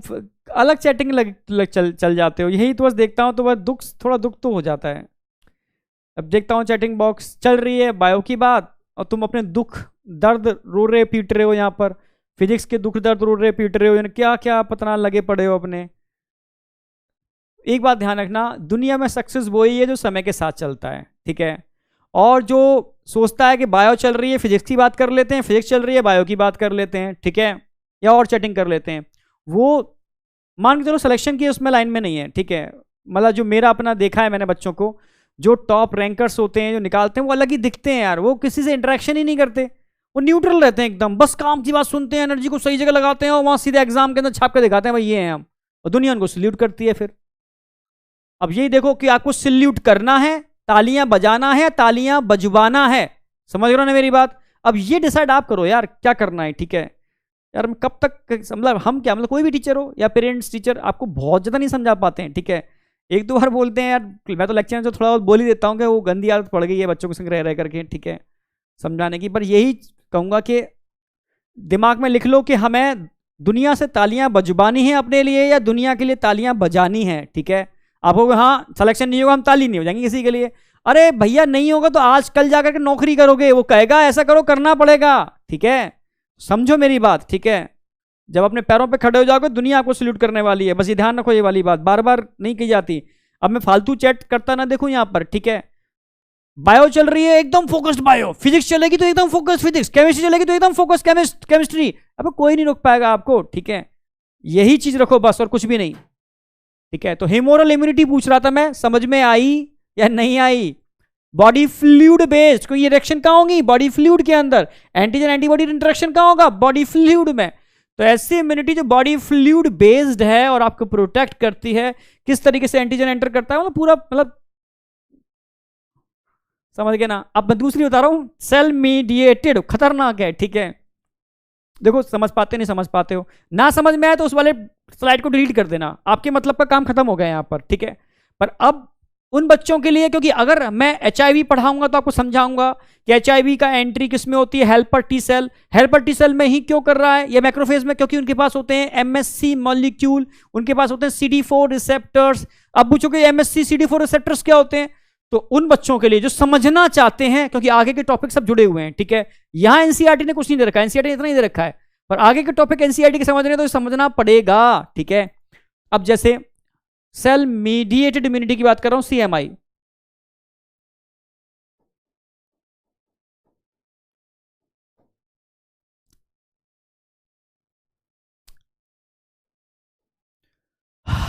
टिपिकल है, ठीक है, पहले ही बोल दे रहा हूं मैं। अब CMI में होता क्या है देखो, अब समझो, ये मैक्रोफेज है, ठीक है। मानो कोई एंटीजन आया, फूड कब बनाया इसने, इंगल्फ कर लिया, एक तरीका ये है। मानो दूसरा कोई एंटीजन प्रेजेंटिंग सेल है, लाइक मैक्रोफेज, ठीक है।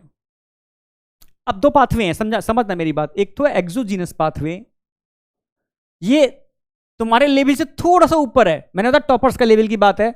समझ में आया तो दिमाग में रखना, नहीं तो डिलीट कर देना स्लाइड को, पहले ही बोल रहा हूं, रोना पीटना मत।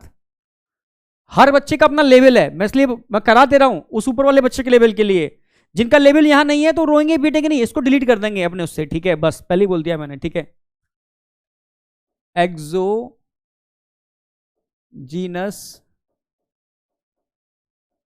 Pathway, exogenous pathway.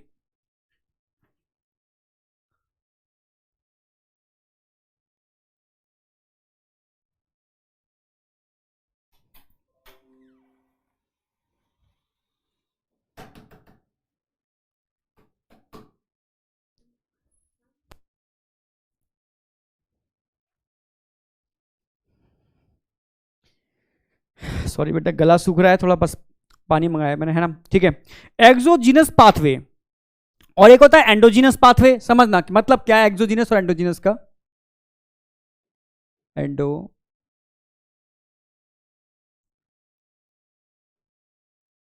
पाथवे समझाता हूं अभी। एक्सोजीनस और एंडोजीनस में डिफरेंस क्या है, ठीक है। अगर हम एक्सोजीनस की बात करते हैं तो एक्सोजीनस पाथवे में क्या होगा, देखो भाई, कोई भी एंटीजन अगर बाहर से एंटर करता है तो उसको क्या किया जाएगा, फेगोसाइटोसिस। भाई मैक्रोफेज, बोथ आर मैक्रोफेज,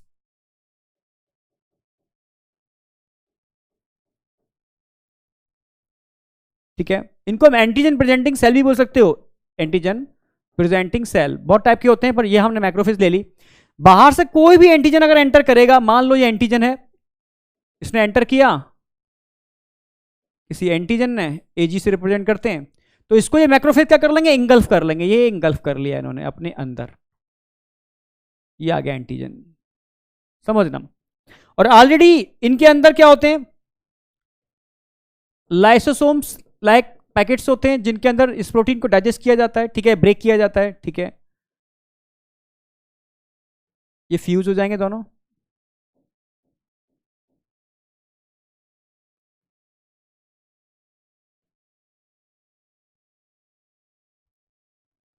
अच्छा ठीक है। इसमें एक चीज और दिखानी है मुझे, ठीक है, या डाइजेशन नहीं दिखाएंगे हम। अब देखो एक चीज और बताना चाह रहे हैं इसके अंदर, देखो इनकी सरफेस पर एक खास टाइप के मॉलिक्यूल है जो मैं समझाने वाला हूं इनके, अभी इनके बारे में हम डिटेल में लेके चलेंगे। टिश्यू ग्राफ्टिंग में इनको यूज किया जाता है। ये दो टाइप के होते हैं, MSC1 और MSC2, दोनों पे होंगे, ठीक है। मान लो इनको हम दिखा देते हैं MHC2, major histo compatibility complex 2, 1 भी होते हैं, 1 भी यहां प्रेजेंट होंगे, ठीक है। तो यहां पर भी अगर फूड कब बनेगा, मान लो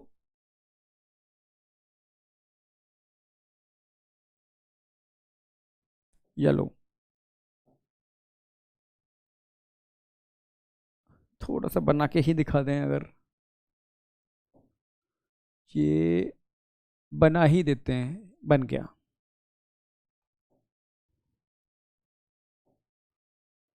इसके अंदर जो लगे हुए हैं, ठीक है, ये अंदर आ गए, अंदर आ गए, एक ही बात है, ठीक है। और इसके अंदर ये ऑलरेडी प्रेजेंट है, ये प्रेजेंट है, ठीक है भाई, अंदर आ गई है, ठीक है। फूड कप, ये एंटीजन ने एंटर किया और भाई फेगोसोम बन गया, और यहाँ ये फूड कप बन गया, मतलब कप लाइक स्ट्रक्चर बनता है, अंदर आ गया, ठीक है। ये दोनों वैक्यूल फ्यूज कर जाएंगे आपस में, फ्यूज करने से फाइनल स्ट्रक्चर बनेगा, वो ये बनेगा, ये आ गया फाइनल स्ट्रक्चर। और इसमें क्या लगा हुआ होगा, इसकी सरफेस पर होंगे, अभी बताया मैंने, यही मॉलिक्यूल एमएससी मॉलिक्यूल। अब ये एमएससी मॉलिक्यूल इस एंटीजन से जुड़ जाएगा, ये जुड़ गया, और जब ये फ्यूज करेगा मेम्ब्रेन से, तो क्या होगा, मेम्ब्रेन से फ्यूज करते ही ये एमएससी मॉलिक्यूल कहां जाएगा, बाहर, और क्या लेके आ जाएगा, इस एंटीजन को सरफेस पे रिप्रेजेंट करेगा। सिंपल है, ठीक है। कौन सा एमएससी है, एमएससी 2, MHC2 बताऊंगा अभी आगे, पहले समझो इतना। नॉर्मल मैक्रोफेज है, लिख दिया मैंने। एक्सोजीनस पाथवे, बाहर से कोई एंटीजन एंटर कर रहा है, अंदर एंटर किया तो फेगोसोम बन गया। ऐसे मानो वैक्यूल्स ही बनते रहते हैं इंटरनल, ठीक है, जिनमें इस तरीके से लगे होते हैं। यहां पर भी हो सकता था, जरूरी नहीं वहां पर, ये स्ट्रक्चर यहां पर भी प्रेजेंट हो सकता था। जब फेगोसोम बनेगा तो ऑटोमेटिकली, ठीक है, फ्यूज करने की जरूरत नहीं है, ऑटोमेटिकली एंटीजन पर होल्ड हो जाएगी, जो अंदर आ गई, ठीक है। और जब फ्यूज करेंगे तो इस एंटीजन को बाहर सरफेस पर रिप्रेजेंट कर देंगे, ठीक है। तो MSC molecule major histo compatibility complex 2, नाम तो बहुत टिपिकल सा है, वैसे याद रखो MSC1 MSC2, क्योंकि टिश्यू ग्राफ्टिंग में एनसीईआरटी में भी दे रखा है, टिश्यू ग्राफ्टिंग में किस किस को यूटिलाइज करते हैं, ब्लड ग्रुप चेकिंग करते हैं, मैचिंग, एमएससी की मैचिंग करते हैं, ठीक है, और इम्यूनो सप्रेसिव ड्रग देते हैं। 3 चीजों की रिक्वायरमेंट होती है टिश्यू ग्राफ्टिंग में।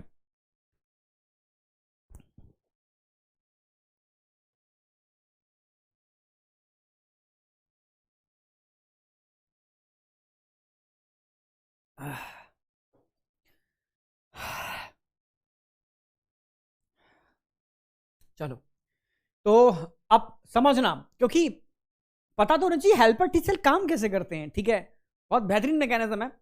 तो सबसे पहले मैक्रोफेज का कंसेप्ट समझ में आ गया भाई, फूड का बनाते हैं, किसी भी चीज को अंदर इंगल्फ कर लेते हैं, और सरफेस पे अगर कोई प्रोटीन लग रहे हैं, उन प्रोटीन से एंटीजन बाइंड कर जाएगी, अगेन सरफेस पे फ्यूज करेंगे, ये मेम्ब्रेन सरफेस पर आ गया, ठीक है भाई। एक्सोसाइटोसिस होती है ना, कोई चीज बाहर निकलती है तो बाहर निकल गई, एक्सोसाइटोसिस बाहर निकल के आ गया वापस, ठीक है।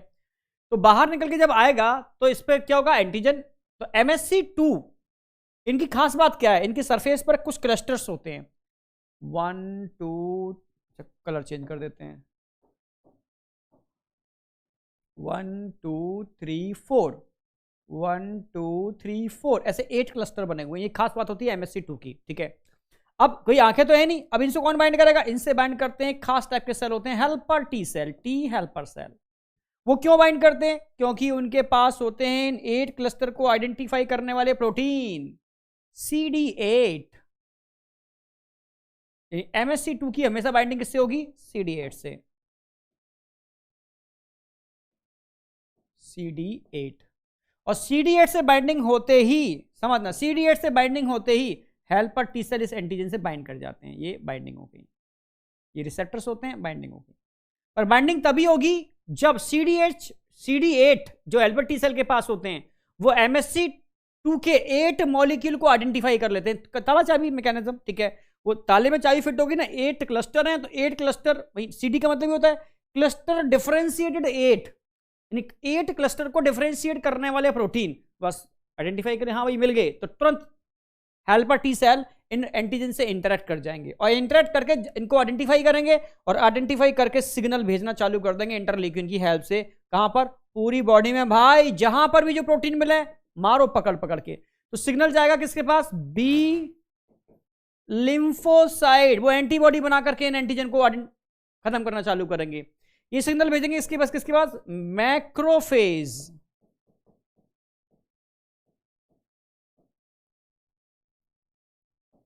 ये सिग्नल भेजेंगे किसके पास? Natural killer cell, natural killer cell. पकड़ पकड़ के ये किस तरीके से इम्यून सिस्टम आपका वर्क करता है वो समझाना चाह रहा हूं मैं। तभी तो हेल्पर टी सेल क्यों इतने इंपॉर्टेंट है, क्यों एचआईवी ने हेल्पर को टारगेट किया? क्योंकि उस पर सीडी, ठीक है CD8 लिख दिया, सॉरी सॉरी सॉरी, CD4, कोई नहीं, यहां पर भी 4 क्लस्टर होंगे, ठीक है। ओह, कोई नहीं कोई नहीं, ठीक है। 1 2 3 4, 1 2 3 4, CD4 always, CD4 present on helper T cell, ठीक है। मैं एक शॉर्ट समरी भी लिख दूंगा इसकी, इससे कभी भूलोगे ना, ठीक है। अब इसके अलावा और क्या करते हैं, और एक सिग्नल और भेजते हैं, कहां भेजते हैं? हेल्पर टी सेल के पास। बताता हूं उनका भी मैकेनिज्म क्या है आगे। अब जैसे मान लो एंडोजीनस पाथवे, यानी प्रोटीन बाहर से नहीं आएगी, प्रोटीन अंदर बनेगी। वो कब बनेगी? मान लो यहां किसी वायरस का इन्फेक्शन हुआ, ये जानते हो वायरस का भी इन्फेक्शन होता है बॉडी के अंदर, कैसे होता है सब समझा चुका हूं पूरी बात।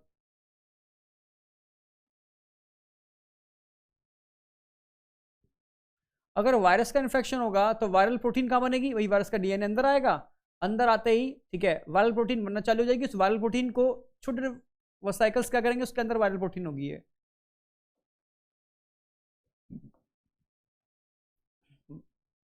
समझ तो पूरा एंडोप्लाज्मिक रेटिकुलम होगा, एंडोप्लाज्मिक रेटिकुलम के अंदर प्रोटीन बनेगी, उससे वेसाइकल बनेंगे और उन वेसाइकल्स के अंदर प्रोटीन होगी।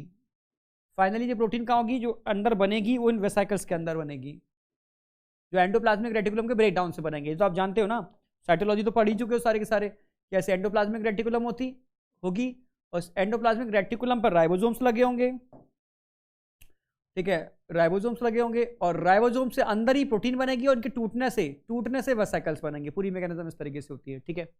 अब इस वेसाइकल्स के अंदर प्रोटीन, यानी प्रोटीन अंदर बन रही है, ठीक है, एंटीजन अंदर बन रहा है, ये एंटीजन अंदर बन रहा है, तो इसलिए एंडोजीनस पाथवे, ठीक है। सेम मैकेनिज्म यहां पर भी है, इसके ऊपर भी वही सारे मॉलिक्यूल MSC1 MSC2 दोनों ही होते हैं, पर यहां हम MSC1 दिखाएंगे।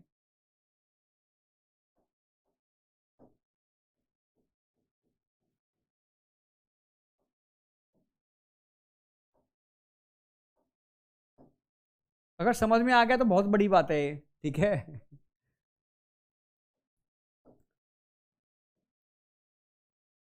ठीक है, मान लो ये ऊपर सरफेस पे लगे हुए हैं भाई, 2 भी होते हैं, बंद दोनों दोनों होते हैं, ध्यान रखना है। पर यहां हम दिखाएंगे MHC1। ये टिश्यू ग्राफ्टिंग तो पढ़ा नहीं है मुझे, सिलेबस में है ही। अब ये फैगोसोम सेम वही चीज है, अंदर गए, पर इस बार इसमें होंगे MSC1, ये फ्यूज हो गए,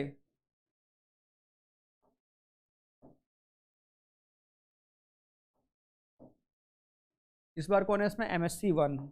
इस प्रोटीन को टैग कर लेंगे, ये पकड़ लिया,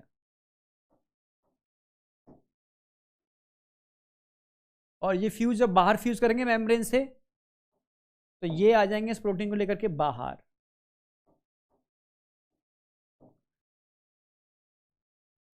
ये बाहर आ गए।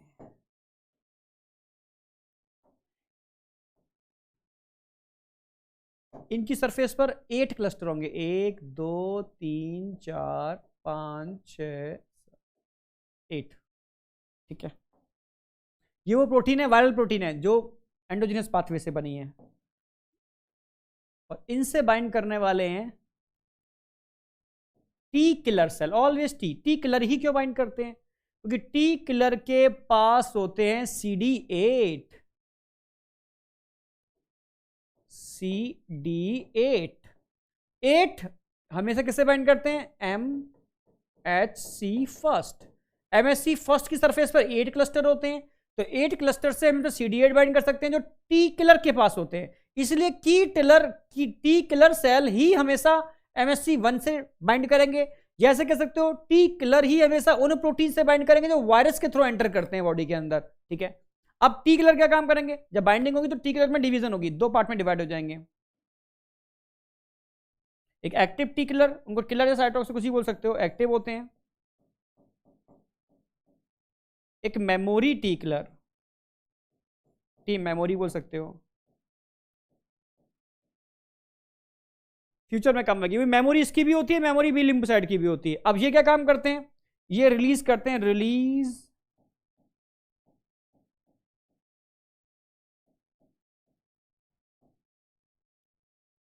Perforin protein against cancer cell या ऐसी सेल जिनमें वायरस का इन्फेक्शन हो चुका है। सेम उसी वायरस, स्पेसिफिक वायरस की प्रोटीन को ढूंढ करके मारेंगे, ठीक है। यानी ये स्पेसिफिक है, natural killer cell non specifically मार रहे थे क्योंकि इनेट का पार्ट थे, ये स्पेसिफिकली उसी वायरस से इन्फेक्टेड सेल को मारेंगे जिसमें पर्टिकुलर, ठीक है, इस प्रोटीन का इन्फेक्शन देखने को मिलेगा। तो virus infected cell.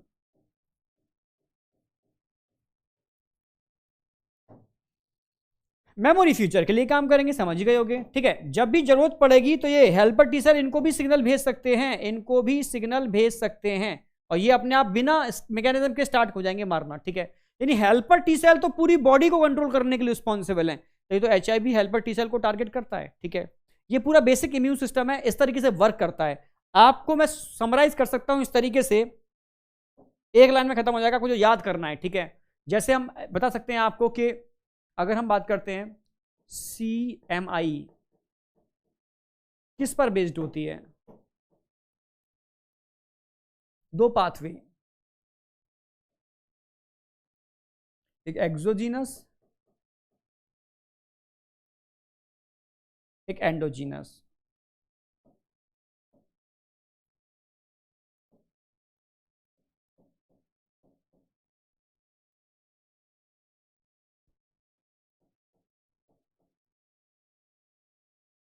Exogenous pathway की बात करते हैं तो बाहर से बैक्टीरिया वगैरह इंगल्फ करेगा, ठीक है। तो एक्सोजीनस पाथवे में हमेशा कौन से MSC molecule, MHC second participate करते हैं, और एंडोजीनस पाथवे में कौन से MSC, MHC फर्स्ट पार्टिसिपेट करते हैं, ठीक है। MSC सेकंड के पास क्या होता है, ठीक है भाई, 8 क्लस्टर होते हैं, तो MSC सेकंड से कौन बाइंड करेगा, बाइंडिंग किसकी होगी, MSC सेकंड से जो बाइंडिंग होगी वो होगी MSC सेकंड से CD4, और MSC फर्स्ट से किसकी बाइंडिंग होगी, CD8। CD4 किसके पास होते हैं, CD4 होते हैं T हेल्पर सेल। CD8 किसके पास होते हैं, CD8 होते हैं T किलर सेल। ये सारे क्वेश्चन बन सकते हैं यही, इसी से सॉल्व हो जाएंगे कि CMI कितने पाथवे को फॉलो करती है, एक्सो और एंडो। एक्सोजीनस पाथवे से कौन से प्रोटीन एंटर करते हैं, लाइक बैक्टीरियल प्रोटीन, यहां से लाइक वायरल प्रोटीन, ठीक है। एक्सोजीनस पाथवे के अंदर कौन से MSC मॉलिक्यूल पार्टिसिपेट करते हैं, 2, और एंडोजीनस में 1। 2 किससे बाइंड करते हैं, CD8 से, किसके पास होते हैं, helper T cell.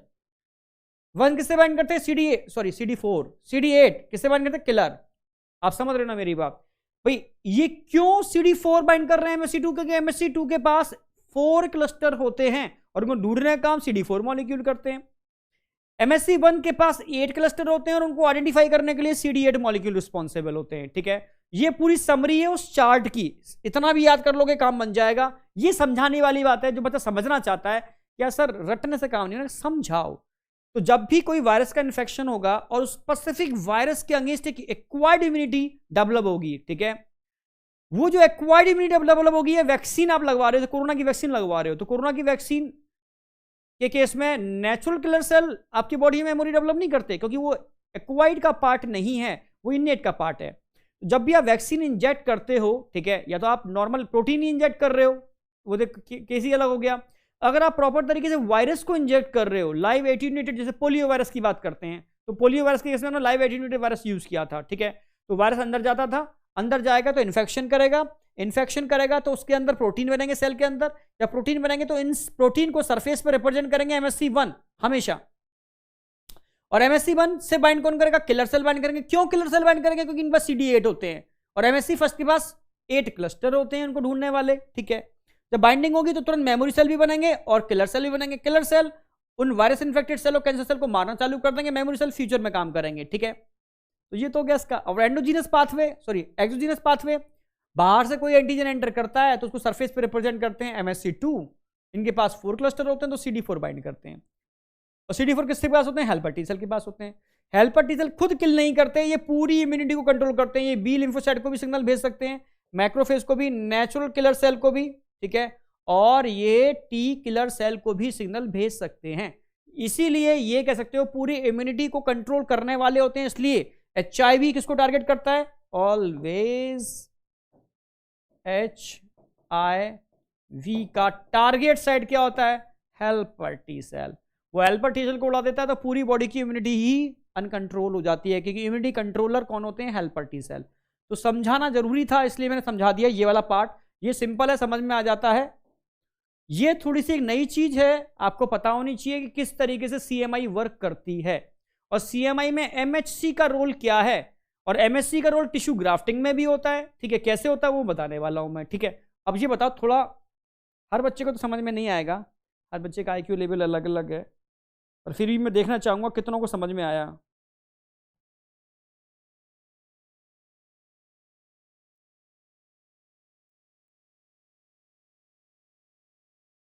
APC antigen presenting cell, ऐसे सेल जो अपनी सरफेस को एंटीजन को प्रेजेंट करते हैं। समझ रहे हो ना मेरी बात? जो एंटीजन को ढूंढ के लाते हैं और सरफेस पर फ्लैगिंग करते हैं, भाई देख लो कौन मारेगा इसको, कौन से इंटरेक्ट करेगा, सरफेस पर रिप्रेजेंट करने वाले सेल मैक्रोफेज होते हैं APC। ठीक है, नेचुरल किलर सेल भी APC के अंतर्गत आते हैं। ठीक है, तो और बी लिम्फोसाइट तो APC होते ही हैं। ठीक है, मेनली यहाँ मैक्रोफेज का रोल होता है, यहाँ पर मेन रोल मैक्रोफेज का होता है। ठीक है, तो ये मैक्रोफेज लिखा दिए, एंटीजन प्रेजेंटिंग सेल जो सरफेस पर एंटीजन को रिप्रेजेंट करते हैं, भाई लेकर के आते हैं, ढूंढो भाई ये है, इसका स्केच तैयार कर लिया, अपनी पूरी आर्मी को भेज दो। ठीक है, नेवी, एयरफोर्स जो भी है सबको भेजो। ठीक है, क्या करने के लिए? इसको ढूंढो और खत्म करो। ठीक है, तो वो सिग्नलिंग का काम ये कर रहे हैं हेल्पर टी सेल, आइडेंटिफाई करके पूरा सिग्नलिंग हो रही है। अब बताओ और क्या क्या समझ में नहीं आया, मैं सब समझा दूंगा यहीं पर ही।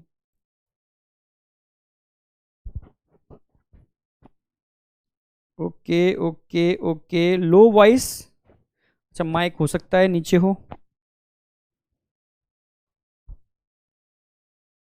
बैटरी भी ठीक है अभी तो। अब बताओ वॉइस सही आ रही है क्या? CD4 फुल फॉर्म, CD4 कुछ नहीं है, क्लस्टर डिफरेंशिएटेड। MSc के बच्चे को भी फुल फॉर्म नहीं पता होती है, समझ में आया? ठीक है, चाहो तो समझ दो। क्लस्टर जो मैं बता रहा हूं ना, ये कंसेप्ट है। ठीक है, अच्छे अच्छों को क्लियर नहीं होता। क्लस्टर डिफरेंशिएटेड 4, मैं पूरा कंसेप्ट समझाया। CD, भाई CD एक प्रोटीन है जो इन 4 क्लस्टर को डिफरेंशिएट कर रही है, जो कहां बने हुए हैं? MHC2 पर 4 क्लस्टर। क्लस्टर नहीं समझते, उभार, ये चाबी है CD4। 4 उभारों को ढूंढने वाली, क्लस्टर को आइडेंटिफाई करने वाली की CD4, 8 क्लस्टर को आइडेंटिफाई करने वाली की CD8, क्लस्टर डिफरेंशिएटेड जो क्लस्टर को डिफरेंशिएट कर पाए CD4। MHC major histo compatibility complex, ये तो मैं आगे समझाऊंगा, इसमें लिखूंगा, फुल फॉर्म भी लिखूंगा आगे। ठीक है ठीक है ठीक है, बस थोड़ा बहुत तो लिखना भी सीखो, जगह नहीं होती इतना, और मैं 10 बार बता रहा हूं, लिख भी नहीं पाओगे। रिपीट, MHC, अभी MSc का तो पूरा बताऊंगा, मेजर हिस्टो कॉम्पैटिबिलिटी कॉम्प्लेक्स, इसको नहीं लिख पाओगे, मैं लिखूंगा अभी। ओके ओके ओके, MSc के बारे में लिख रहा हूं बेटा। ठीक है, ये प्रोटीन्स होते हैं, सरफेस पर मिलने वाले प्रोटीन, और MSc तो बहुत इंपॉर्टेंट है, NCERT ने दे रखा है इसलिए। ठीक है, अब आगे आ जाओ। चलो, ये मैंने बताया, ये जो पार्ट बताया मैंने CMI का, जिसके खोपड़ी में घुस जाए वो रखे, जिसको नहीं रखना तो उसको निकाल दे, क्योंकि NCERT यहां पर खत्म हो जाती है। ये NCERT खत्म, ये NCERT बियॉन्ड है, पर आगे मुझे कैंसर पढ़ाना है, आगे मुझे HIV पढ़ाना है। ठीक है, और ये कंसेप्ट तभी सेट हो गए जब पता हो तो भाई क्यों HIV हेल्पर टी सेल को टारगेट करता है। ठीक है, ये कैसे कंट्रोल करते हैं। अभी क्वेश्चन आया हुआ था कि नेचुरल किलर सेल इननेट में है, जबकि टी किलर सेल स्पेसिफिक में आते हैं, जबकि दोनों के दोनों एक ही टाइप के सेल को मार रहे हैं, कैंसर सेल और virus infected cell. How is possible?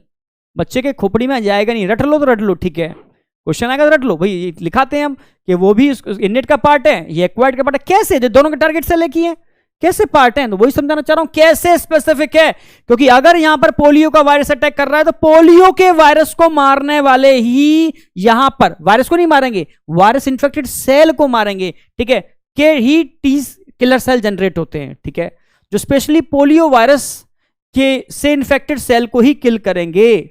आप समझ रहे हो ना, तो समझ में आ गया होगा ये वाली बात। स्पेसिफिकली हो गए, मेमोरी बेस्ड हो गए, फ्यूचर में भी काम करेगा।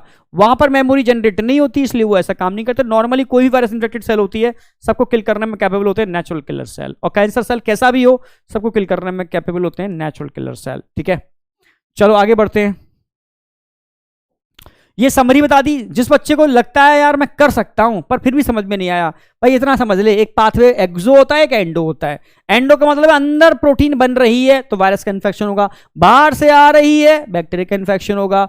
बाहर से जो आती है उसमें प्रोटीन को सरफेस पर रिप्रेजेंट करते हैं MSC2, अंदर बनती है MSC1।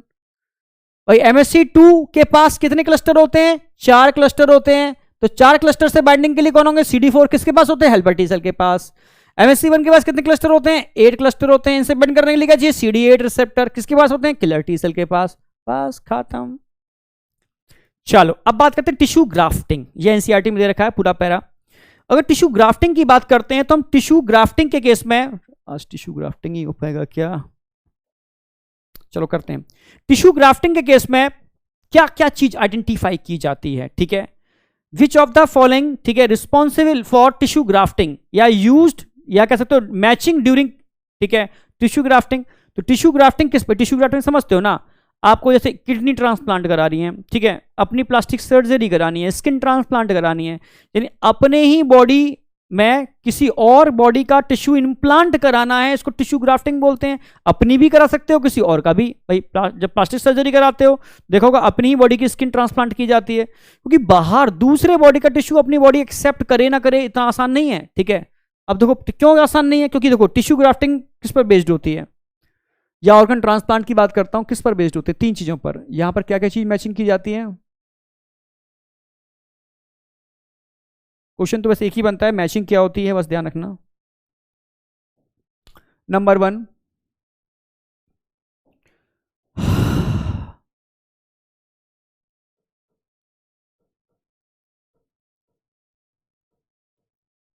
ब्लड ग्रुप मैचिंग होती है। नंबर 2, एम,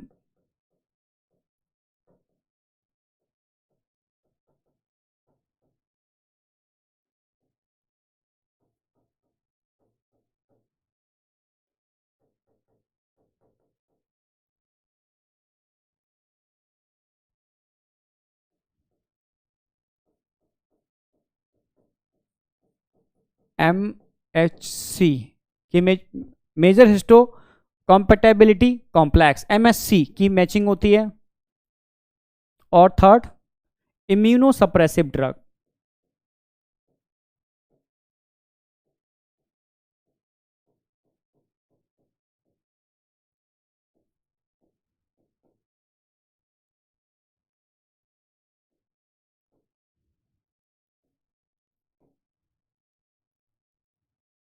जैसे ये क्वेश्चन नीट में नहीं AIPMT में लगातार 2 या 3 बार आया था जब AIPMT था, ठीक है।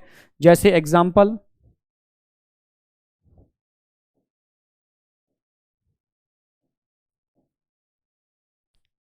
साइक्लोस्पोरिन, जैसे कॉर्टिसोल।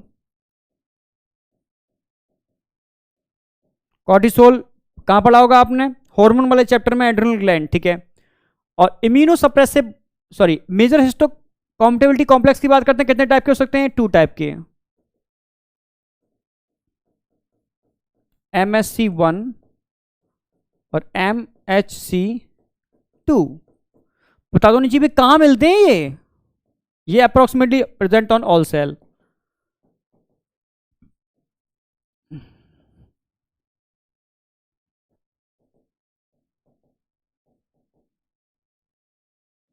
एंटीजन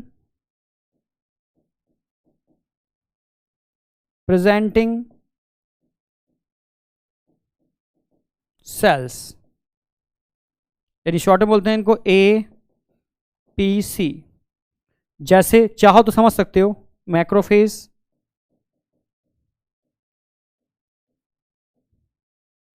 जैसे natural killer sales etcetera.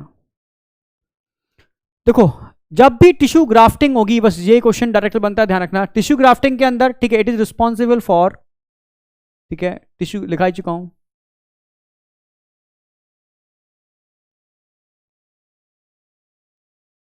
CMI,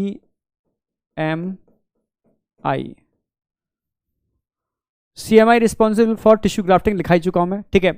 जब भी टिश्यू ग्राफ्टिंग की बात आती है, सबसे पहले हम क्या करते हैं, उस इंसान का ब्लड ग्रुप मैच करते हैं, फिर उस इंसान के सेल के अंदर MSC मॉलिक्यूल की मैचिंग सबसे इंपॉर्टेंट रोल प्ले करती है। दो टाइप के होते हैं, 1 और 2। 1 तो लगभग बॉडी के सारी सेल में मिलते हैं, मैच करने चाहिए, ठीक है। और second, specially antigen presenting cell like macrophage, natural killer cells, ठीक है, बी लिम्फोसाइट, इनकी सरफेस पर मिलते हैं, ये भी मैच करने चाहिए, ठीक है। इसके बाद हम रिस्क लेते हैं, ऑर्गन ट्रांसप्लांट करते हैं, तो बॉडी के अंदर हमें क्या करना होता है, फिर भी कहीं ऐसा ना हो कि हमने ऑर्गन ट्रांसप्लांट किया और बॉडी का उसका इम्यून सिस्टम उसको तुरंत रिजेक्ट कर दे, डिस्ट्रॉय कर दे, खत्म कर दे, तो सब मामला बिगड़ जाएगा। तो ऑर्गन ट्रांसप्लांट करने से पहले ही हम इम्यूनो सप्रेसिव ड्रग देखते हैं, ठीक है, लाइक साइक्लोस्पोरिन और कॉर्टिसोल, तो आप जानते ही हो, ठीक है। कॉर्टिसोल इम्यूनो सप्रेसिव स्टेरॉइड्स है जो इम्यूनो सप्रेसिव के लिए यूज होता है। जब एंटी स्ट्रेस हार्मोन भी बोलते हैं, आप स्ट्रेस में आते हो तो कॉर्टिसोल का लेवल अपने आप बढ़ जाता है बॉडी के अंदर और आपका इम्यून सिस्टम ऑटोमेटिकली घट जाता है। तभी तो कहते हैं जो लोग स्ट्रेस में होते हैं, या उन कंट्री के लोग बहुत मारे गए कोरोना में, ठीक है, जहां पर स्ट्रेस का लेवल ज्यादा था, ठीक है, ऑटोमेटिकली, क्योंकि स्ट्रेस जहां पर ज्यादा होगा वहां कॉर्टिसोल ज्यादा होगा, और जहां कॉर्टिसोल ज्यादा होगा वहां उनका इम्यूनिटी यानी प्रतिरोधक तंत्र, समझ रहे हो ना, यानी कह सकते हो कि जितने भी पैथोजेंस होते हैं उनसे फाइट करने की जो कैपेबिलिटी होती है वो कम हो जाती है बॉडी की, और इन्फेक्शन बहुत आसानी से होता है, और बॉडी के अंदर कोई भी पैथोजन आसानी से एंटर करके, समझ रहे हो, धूम धड़ाका कर सकता है, ठीक है। तो इसीलिए इसको बढ़ने मत दो नेचुरली। पर जब भी ऑर्गन ट्रांसप्लांट किया जाता है तो एडिशनल सोर्स दिए जाते हैं जिससे इम्यूनिटी सप्रेस हो, और इंसान का ध्यान रखा जाता है, क्योंकि यहां तो इम्यूनिटी कम कर रहे हैं हम, क्योंकि ऑर्गन उसका एक्सेप्ट हो जाए, बॉडी उसको एक्सेप्ट कर ले, समझ रहे हो ना, यानी एक तरीके से उस इम्यून सेल्स को सप्रेस कर रहे हैं, भाई शांत रहो, ठीक है। ये समझ में आया? उनको आपने क्या करा दिया, एक एक पैग लगा दिया सारी इम्यून सेल को। जब पैग लगा दिए एक एक, तो क्या होगा, झूमने लगे। उस समय मौका पाकर के आपने क्या कर दिया, दूसरे ऑर्गन को ट्रांसप्लांट करा दिया, और धीरे धीरे धीरे धीरे समझ जाएंगे, फिर वो मतलब संग रहेंगे उसके, तो धीरे धीरे उसको यूज टू हो जाएंगे, यूज टू हो जाएंगे तो क्या हो जाएगा, आप समझ गए ना, हमारी बॉडी उसको एक्सेप्ट कर लेगी। तो ये बहुत लंबे समय तक चलते हैं इम्यूनोसप्रेसिव ड्रग, ठीक है, लाइक साइक्लोस्पोरिन। यानी कह सकते हो कि ऑर्गन ट्रांसप्लांट करने से पहले हम देना स्टार्ट करते हैं, और ऑर्गन ट्रांसप्लांट करने के बाद तक बहुत टाइम तक इसको हम देते रहते हैं, जिससे कि जब तक कि बॉडी 100% उस ऑर्गन को एक्सेप्ट ना कर ले, ठीक है। तो लंबे समय चलते हैं, धीरे धीरे रिड्यूस होते जाते हैं, इंसान की बहुत केयर करनी पड़ती है, बस ये। पर तरीका तो यही, और कोई तरीका ही नहीं है। अगर इम्यूनिटी हाइपर हो गई तो उस ऑर्गन को डिस्ट्रॉय कर देगी। मानो किसी का ऑर्गन निकाल के आपने लगाया, ठीक है, वो भी डिस्ट्रॉय हो गया, तो मामला बिगड़ गया सारा का सारा। तो ये पूरा एक कंसेप्ट है जो ध्यान रखना होगा आपको इसके लिए। अब आ जाओ active and passive immunity. 2 minute में समझा देता हूं इसको तो मैं, ठीक है, क्या है एक्टिव, क्या है पैसिव। ऐसे याद रखो, हमने ट्रांसपोर्ट कराया था आपको एक्टिव पैसिव ट्रांसपोर्ट, यानी ऐसा ट्रांसपोर्ट जिसमें एटीपी यूटिलाइज होती है एक्टिव, और ऐसा ट्रांसपोर्ट में एटीपी यूटिलाइज नहीं होती पैसिव, ठीक है। ये कह सकते हो फॉर्मेशन ऑफ एंटीबॉडी, समझ रहे हो, induce by antigen in host.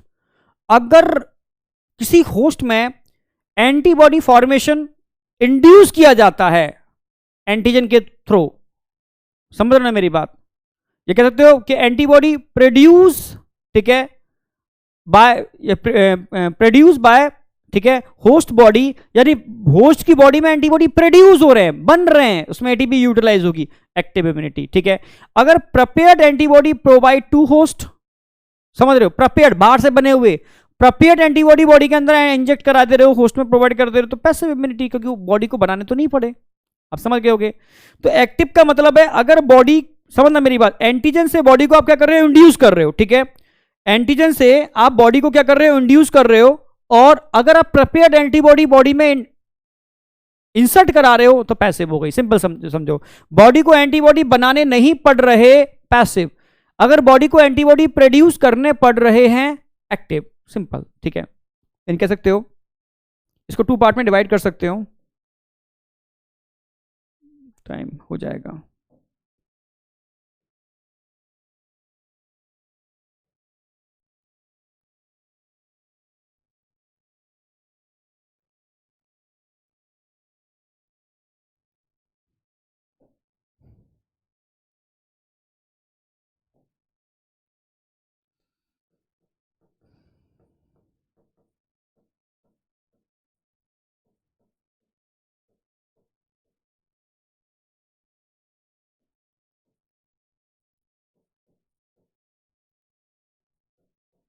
अगर एंटीबॉडी, अच्छा पहले तो लिख ही दें यार,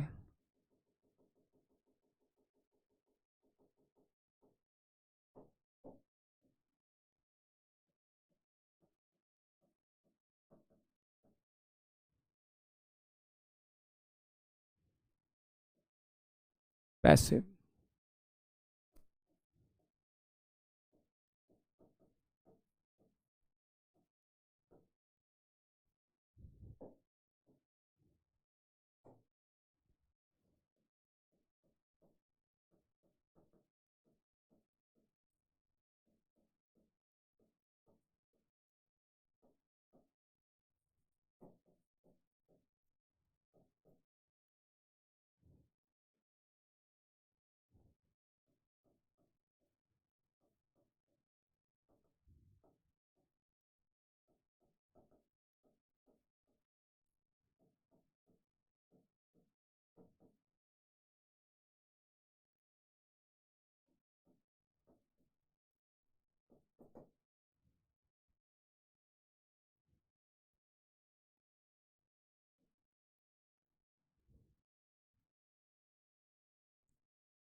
ठीक है, अब देखो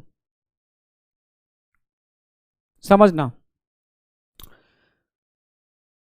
एक्टिव जहां पर एनर्जी का यूटिलाइजेशन होता है, यानी अगर बॉडी का एनकाउंटर किया जाए एंटीजन से, फॉरेन पार्टिकल से, तो बॉडी के अंदर एंटीबॉडी फॉर्मेशन होगा। ठीक है, तो बोला एंटीबॉडी प्रोड्यूस बाय होस्ट, अगर बॉडी एंटीबॉडी होस्ट में बन रहे हैं, prepared antibody provided to host, अगर बाहर से लैब में बने हुए एंटीबॉडी किसी भी फॉर्म में, या किसी भी फॉर्म में एंटीबॉडी, नेचुरल भी एंटीबॉडी आप अगर होस्ट में इंसर्ट करते हो, तो होस्ट की बॉडी को एंटीबॉडी फॉर्मेशन नहीं करना पड़ा, पैसिव हो गया उसके लिए। ठीक है भाई, अगर मैं एक्टिव की बात करता हूं तो इसमें लॉन्ग लास्टिंग रिस्पॉन्स होता है, यानी बॉडी के अंदर मेमोरी सेल बन जाते हैं, मेमोरी सेल बेस्ड है इसलिए लंबे समय तक काम करते हैं, क्योंकि मेमोरी बन गई। या कोई मेमोरी नहीं बनती, इसलिए बहुत शॉर्ट लाइव इम्यूनिटी होती है, थोड़ी देर के लिए होती है पर तुरंत रिस्पॉन्स देती है। आप समझ पा रहे हो मेरी बात? तो एक्टिव और पैसिव का मेन रोल क्या है समझ में आ गया, मेनली एंटीबॉडी फॉर्मेशन और प्रिपेयर्ड एंटीबॉडी। अब इसको हम क्लासिफाई कर सकते हैं आर्टिफिशियल, ठीक है, और नेचुरल के अंदर, जैसे समझना, एक्टिव को मैं डिवाइड कर सकता हूं एक्टिव आर्टिफिशियल, नेचुरल। पैसिव को भी हम डिवाइड कर सकते हैं पैसिव आर्टिफिशियल एंड नेचुरल, जैसे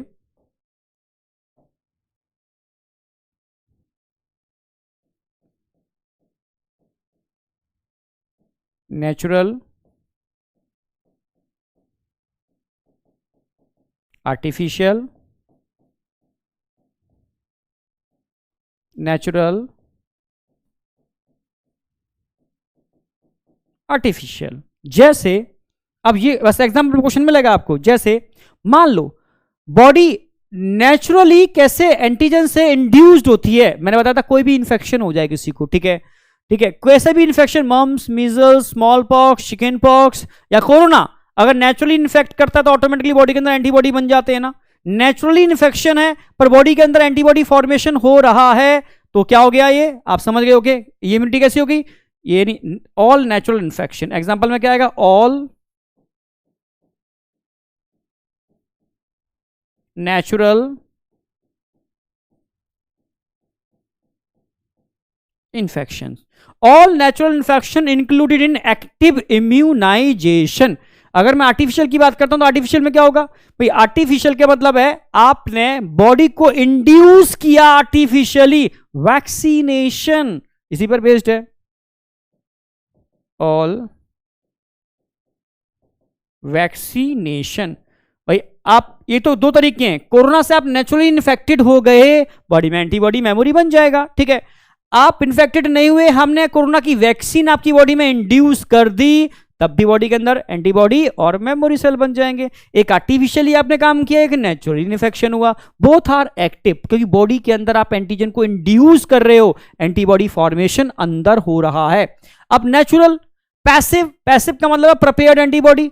अब प्रिपेयर्ड एंटीबॉडी नेचुरली भी तो मिलते हैं, जैसे जब बेबी यूट्रस में होता है फीटस वाली स्टेज के अंदर, तो प्लेसेंटा से एंटीबॉडी कहां पहुंच जाते हैं, अब बोलोगे बेबी के अंदर। जैसे अगर मदर को स्मॉल पॉक्स या कोई डिफरेंट टाइप के वैक्सीनेशन अगर मदर को होते हैं तो एंटीबॉडी बनेंगे, तो वो एंटीबॉडी फीटस को ऑटोमेटिकली मिल जाएंगे थ्रू प्लेसेंटा। जब बेबी का बर्थ हो जाता है, न्यू बॉर्न होता है, तो कहते हैं इनिशियल मदर का मिल्क बहुत रिक्वायर्ड होता है बेबी के लिए। क्यों, क्योंकि उसमें आईजी एंटीबॉडी होते हैं, वो भी पैसिवली बेबी को मिल रहे हैं, यानी नेचुरली मिल रहे हैं, यानी पैसिव इम्यूनाइजेशन कह सकते हो। एंटीबॉडी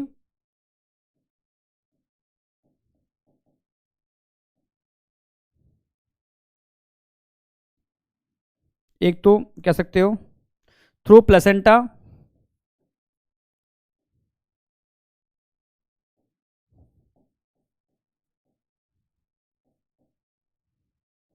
इन फीटस,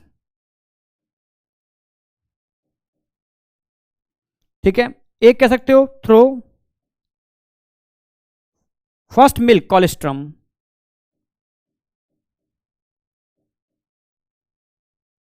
कोलेस्ट्रम के केस में आईजीए होंगे, और प्लेसेंटा के केस में ध्यान रखना है आईजीजी होंगे। ये बहुत इंपॉर्टेंट बात ध्यान रखनी है। आईजीजी इनके सब प्लेसेंटा को क्रॉस करेंगे, आईजीए कोलेस्ट्रम सीक्रेशन में होंगे, कोलेस्ट्रम मिल्क। जबकि आर्टिफिशियल पैसिव, जब भी आप गिर जाते हो, ठीक है, आपके कट लग जाता है, आयरन से कट लगने का डर रहता है, तो आप कहते हैं ना भाई एटीएस का इंजेक्शन लगा के आओ। उसमें क्या होता है, anti tetanus serum, serum containing antibody. या किसी ने स्नेक ने बाइट कर लिया तो स्नेक का पॉइजन एंटर कर जाता है, तो एंटी वेनम लगवाना पड़ता है। उसमें भी क्या होते हैं भाई, सीरम कंटेनिंग एंटीबॉडी, ठीक है। दो एग्जाम्पल होते हैं आर्टिफिशियल, क्योंकि दोनों ही एंटीबॉडी आप लैब में बना रहे हो, ठीक है। एक तो एटीएस एंटी टेटनस सीरम, सबको पता है एटीएस क्या होता है, ठीक है। जब भी कट जाते हो तो एटीएस का इंजेक्शन लगवाने जाते हो। दूसरा आपको anti venom, anti venom, anti venom समझते हो, एंटी वेनम जो आप वेनम पॉइजन जो स्नेक का होता है उसको वेनम बोलते हैं। एंटी वेनम आप जो भी लगवाने जाते हो उसमें भी क्या होता है, सीरम कंटेनिंग एंटीबॉडी, ठीक है। तो एंटी वेनम और एटीएस बेहतरीन एग्जांपल हैं आर्टिफिशियल के। प्लेसेंटा के थ्रू फीटस के अंदर आईजीजी, और कोलेस्ट्रम के थ्रू, ठीक है, न्यूबॉर्न बेबी में आईजीए। ये नेचुरल पैसिव इम्यूनाइजेशन, दोनों के केस में एंटीबॉडी दे रहे हो, एक नेचुरली दे रहे हो, एक लैब में प्रिपेयर्ड दे रहे हो। दोनों के केस में आप बॉडी को इंड्यूस कर रहे हो एंटीबॉडी बनाने के लिए, एक नेचुरल इन्फेक्शन की वजह से और एक वैक्सीनेशन की वजह से। सिंपल, ये हो गया टाइप्स ऑफ, ठीक है, या कहते हैं difference between active and passive immunization. Active का मतलब है बॉडी को इंड्यूस किया जा रहा है एंटीबॉडी बनाने के लिए। पैसिव का मतलब है बॉडी के अंदर एंटीबॉडी, प्रिपेयर्ड एंटीबॉडी इंजेक्ट किए जा रहे हैं, ठीक है। तभी तो यहां बॉडी को इंड्यूस कर रहे हो तो मेमोरी बनेगी, तो वो लॉन्ग लास्टिंग वर्क करेगी, ठीक है। स्लो प्रोसेस है पर लंबे समय तक काम करता है, ये फास्ट प्रोसेस है, ठीक है, इसलिए शॉर्ट टाइम तक काम करेगी। ऐसे भी कह सकते हो, इसको हम यूज करते हैं किसके लिए, प्रोफाइलेक्सिस के लिए, इसको यूज करते हैं किसके लिए, ट्रीटमेंट के लिए, ठीक है, ये भी टर्म यूज कर सकते हो, फॉर प्रोफाइलेक्सिस।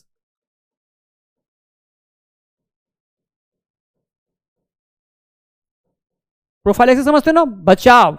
भाई आप वैक्सीनेशन क्यों करते हो, भाई फ्यूचर के अंदर वो चीज ना हो, आपको बचाव ही तो कर रहे हो। पर अगर हो जाती है तो वैक्सीन, अभी चोट लग गई, समझ रहे हो ना मेरी बात, इन्फेक्शन हो गया, अब इन्फेक्शन हो जाने के बाद वैक्सीन थोड़े लगवाओगे, समझ रहे हो, इन्फेक्शन हो जाने के बाद तो ट्रीटमेंट करोगे, तो आप क्या यूज करोगे, प्रिपेयर्ड एंटीबॉडी, ठीक है। ये किसके लिए यूज कर रहे हो, फॉर ट्रीटमेंट।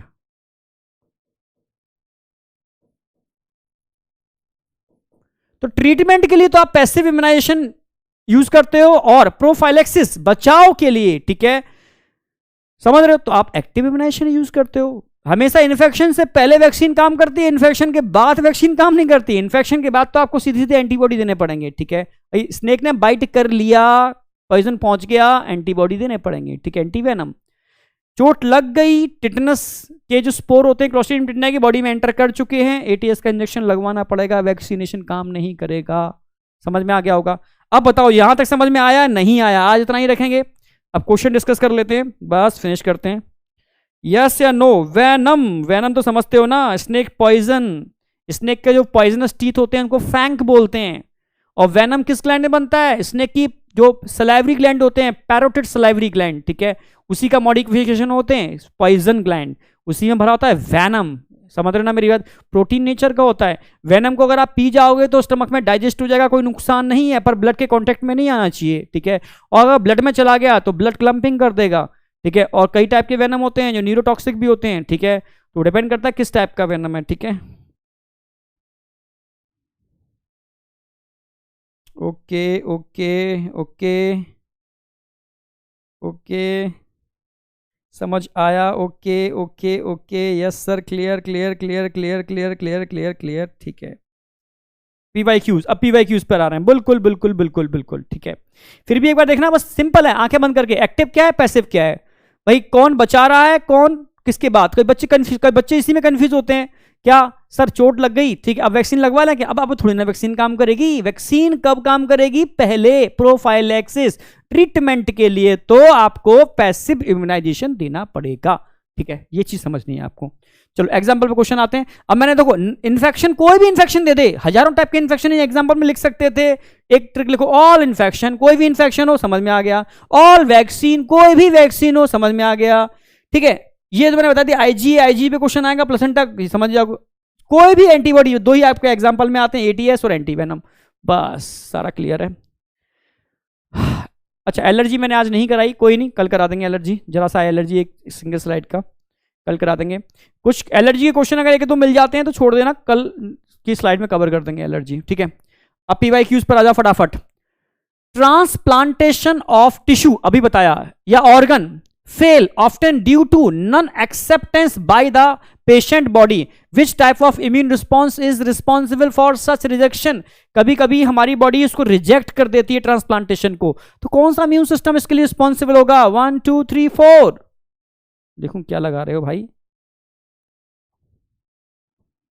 1, अरे वाह जबरदस्त, बहुत बढ़िया, सुपर सुपर। ये नीट 2017 में आया हुआ क्वेश्चन है, इसका मतलब तो नीट तो तुम रैंक देने वाले हो। एम्स का क्वेश्चन है, which of the following is correct, B cell provide CMI, क्या B cell cell mediated immunity provide कराती है, इंटरफ्रॉन प्रिवेंट द नाइबरिंग, ठीक है, cells from further viral infection, as the age increase thymosin increase, ये hormone वाला topic है, बस मैं भी कराऊंगा आगे।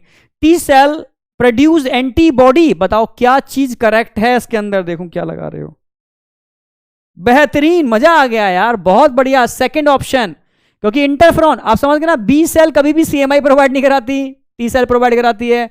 एज बढ़ने के साथ साथ थाइमोसिन इंक्रीज नहीं होता है, डिक्रीज होता है, क्योंकि थाइमस का साइज घटता चला जाता है। टी सेल प्रोवाइड एंटीबॉडी ना, बी सेल प्रोवाइड एंटीबॉडी, तो कौन सा ऑप्शन आएगा, सेकंड, बहुत बढ़िया। तो एम्स भी क्वालिफाई कर लिया भैया आपने, तो फिर भी एक एम्स 14 का क्वेश्चन है, which is correct statement about interferon? Interferon is released from viral infected cell. Interferon provide passive immunity. Interferon are virus specific. Interferon are not species specific. क्या लगाने वाले हो ये भी देख लें। खतरनाक, बहुत बढ़िया, मजा आ गया। फर्स्ट, जो फर्स्ट लगा रहे हैं एब्सोल्युटली राइट, क्योंकि इंटरफेरॉन प्रोवाइड पैसिव इम्यूनिटी ना, इंटरफेरॉन पैसिव इम्यूनिटी नहीं प्रोवाइड कराते, क्योंकि इंटरफेरॉन बनते हैं बॉडी के अंदर, फॉर्मेशन होता है, तो एक्टिव में काउंट करोगे, पैसिव में नहीं करोगे। ठीक है, पैसिव का मतलब है प्रिपेयर्ड, अगर बाहर से इंटरफेरॉन आप बॉडी में इंजेक्ट कर रहे हो किसी और बॉडी से तो पैसिव है। ठीक है, अगर अंदर बन रहे हैं, वही बॉडी में नेचुरल अंदर ही बनते हैं। ठीक है, इंटरफेरॉन आर वायरस स्पेसिफिक, अगर वायरस स्पेसिफिक होते तो किस में होते, समझ रहे, एक्वायर्ड में, पर किस में होते हैं, इननेट में, क्योंकि वायरस स्पेसिफिक नहीं होते। ठीक है, interferon are not species specific, बताया था स्पीसीज स्पेसिफिक होते हैं। ठीक है, इन उल्टा कर दिया, स्पीसीज स्पेसिफिक होते हैं, वायरस स्पेसिफिक नहीं होते। ठीक है, नेचुरल कंडीशन में पैसिव का पार्ट नहीं है और हमेशा वायरस इन्फेक्टेड सेल से रिलीज होते हैं। Absolutely right. Which one of the following statement is correct with respect to immunity? Antibody are protein molecule, each of which has 4 light chain. क्या 4 light chain होते हैं? AIPMD का question है, नहीं होते। Rejection of kidney graft is the function of B lymphocyte, भाई T lymphocyte का function है, B का फंक्शन नहीं है। Performed antibody need to be inject to treat the bite by viper snake. Yes, आपने परफॉर्म एंटीबॉडी नहीं, prepared antibody आप अगर बॉडी में इंजेक्ट कराते हो, कब कराते हो, जब कोई भी स्नेक, पॉइजनस स्नेक आपको बाइट करता है उस समय। Third absolutely right. फिर भी देख लेते हैं, antibody against smallpox pathogen are produced by T lymphocyte. गलत, बी लिम्फोसाइट, ऑलवेज बी ही एंटीबॉडी को बनाते हैं। Which one of the following act as physiological barrier to the entry of microorganism in human body? Physiological barrier, physical नहीं, physiological barrier. क्या लगाने वाले, बराबर लगाओ, फिजियोलॉजिकल में क्या लगाने वाले? 3 एप्स, 3 देखूं क्या पुराना 3 चल रहा है, नया 3 चल रहा है। जो लोग बेटा फिजियोलॉजी, अरे वाह, आ गया नया, एब्सोल्युटली राइट। 2 क्योंकि देखो फिजिकल में आ गया, ये किसमें आ गए, सेलुलर बैरियर में आ गए, फिजिकल में आ गए टीयर्स, फिजियोलॉजिकल बैरियर। AIPMD का क्वेश्चन है, आगे चलते हैं। To which type of barrier under innate immunity to the saliva in the mouth and tears, ठीक है, फ्रॉम द आईज बिलोंग, ये किस में बिलोंग करते हैं? Cellular, physiological, physical, cytokine. 1 2 3 4 क्या लगाने वाले, फटाफट देखें। बेहतरीन, बहुत बेहतरीन, बहुत बढ़िया बेटा, मजा आ गया, एकदम समझ में आ रहा है आपको। फिजियोलॉजिकल बैरियर, ठीक है, बहुत बढ़िया। Antibody in our body are complex, क्या है एंटीबॉडी? ठीक है, प्रोस्टाग्लैंडिन्स हैं, ग्लाइकोप्रोटीन्स हैं, लिपोप्रोटीन्स हैं, स्टेरॉइड्स हैं, क्या हैं बेटा, फटाफट बताओ। Prostaglandin, glycoprotein, lipoprotein, steroids. बेहतरीन, ग्लाइकोप्रोटीन, एब्सोल्युटली राइट। मैक्सिमम क्या सारे बच्चे 2 ही लिख रहे हैं, एक भी नहीं लिख रहा, ठीक है, एक आध कोई हो तो पता नहीं। अच्छा, नेक्स्ट एम्स का क्वेश्चन है, the treatment of snake bite, अब तो बता ही दोगे, by venom is a example of, किसका एग्जांपल है? देखो ये गलत नहीं होना चाहिए, अगर स्नेक ने बाइट कर लिया तो किसका एग्जांपल है? एम्स 2004 का क्वेश्चन है। Artificial acquired active immunity, artificial acquired passive immunity, natural acquired passive immunity या स्पेसिफिक नेचुरल इम्यूनिटी, ठीक है,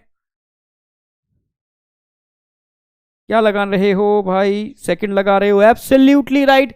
आर्टिफिशियल है, एक्वायर्ड है और पैसिव है, क्योंकि बाहर बने हुए एंटीबॉडी आप बॉडी में इंजेक्ट कर रहे हो इसलिए पैसिव है, बाहर बने हुए हैं इसलिए आर्टिफिशियल, एक्वायर्ड पैसिव है। Absolutely right. आगे चलो। ओके, एक डायग्राम दे रखा है एंटीबॉडी का, आपको दिख रहा होगा, समझ पा रहे होगे एंटीबॉडी के डायग्राम को, ठीक है। In the above diagram A and B and C are, A क्या है भाई? ए क्या है? ए समझ गए होगे, लाइट चेन है भाई, ए लाइट चेन है। ये क्या है? हैवी चेन है। ये क्या है? एंटीजन बाइंडिंग साइट है। अब देख लो, ए क्या है बेटा? ए लाइट चेन, बी ना, A light chain, B antigen binding site, C heavy chain. Absolutely right, maximum बच्चों ने सही लगा दिया होगा, मुझे पता है। ओके, बहुत बढ़िया, super. What is true about T lymphocyte in mammals? ठीक है, टी लिम्फोसाइट से रिलेटेड पूछ रहे हैं, आईपीएमडी क्वेश्चन है। There are 3 main types.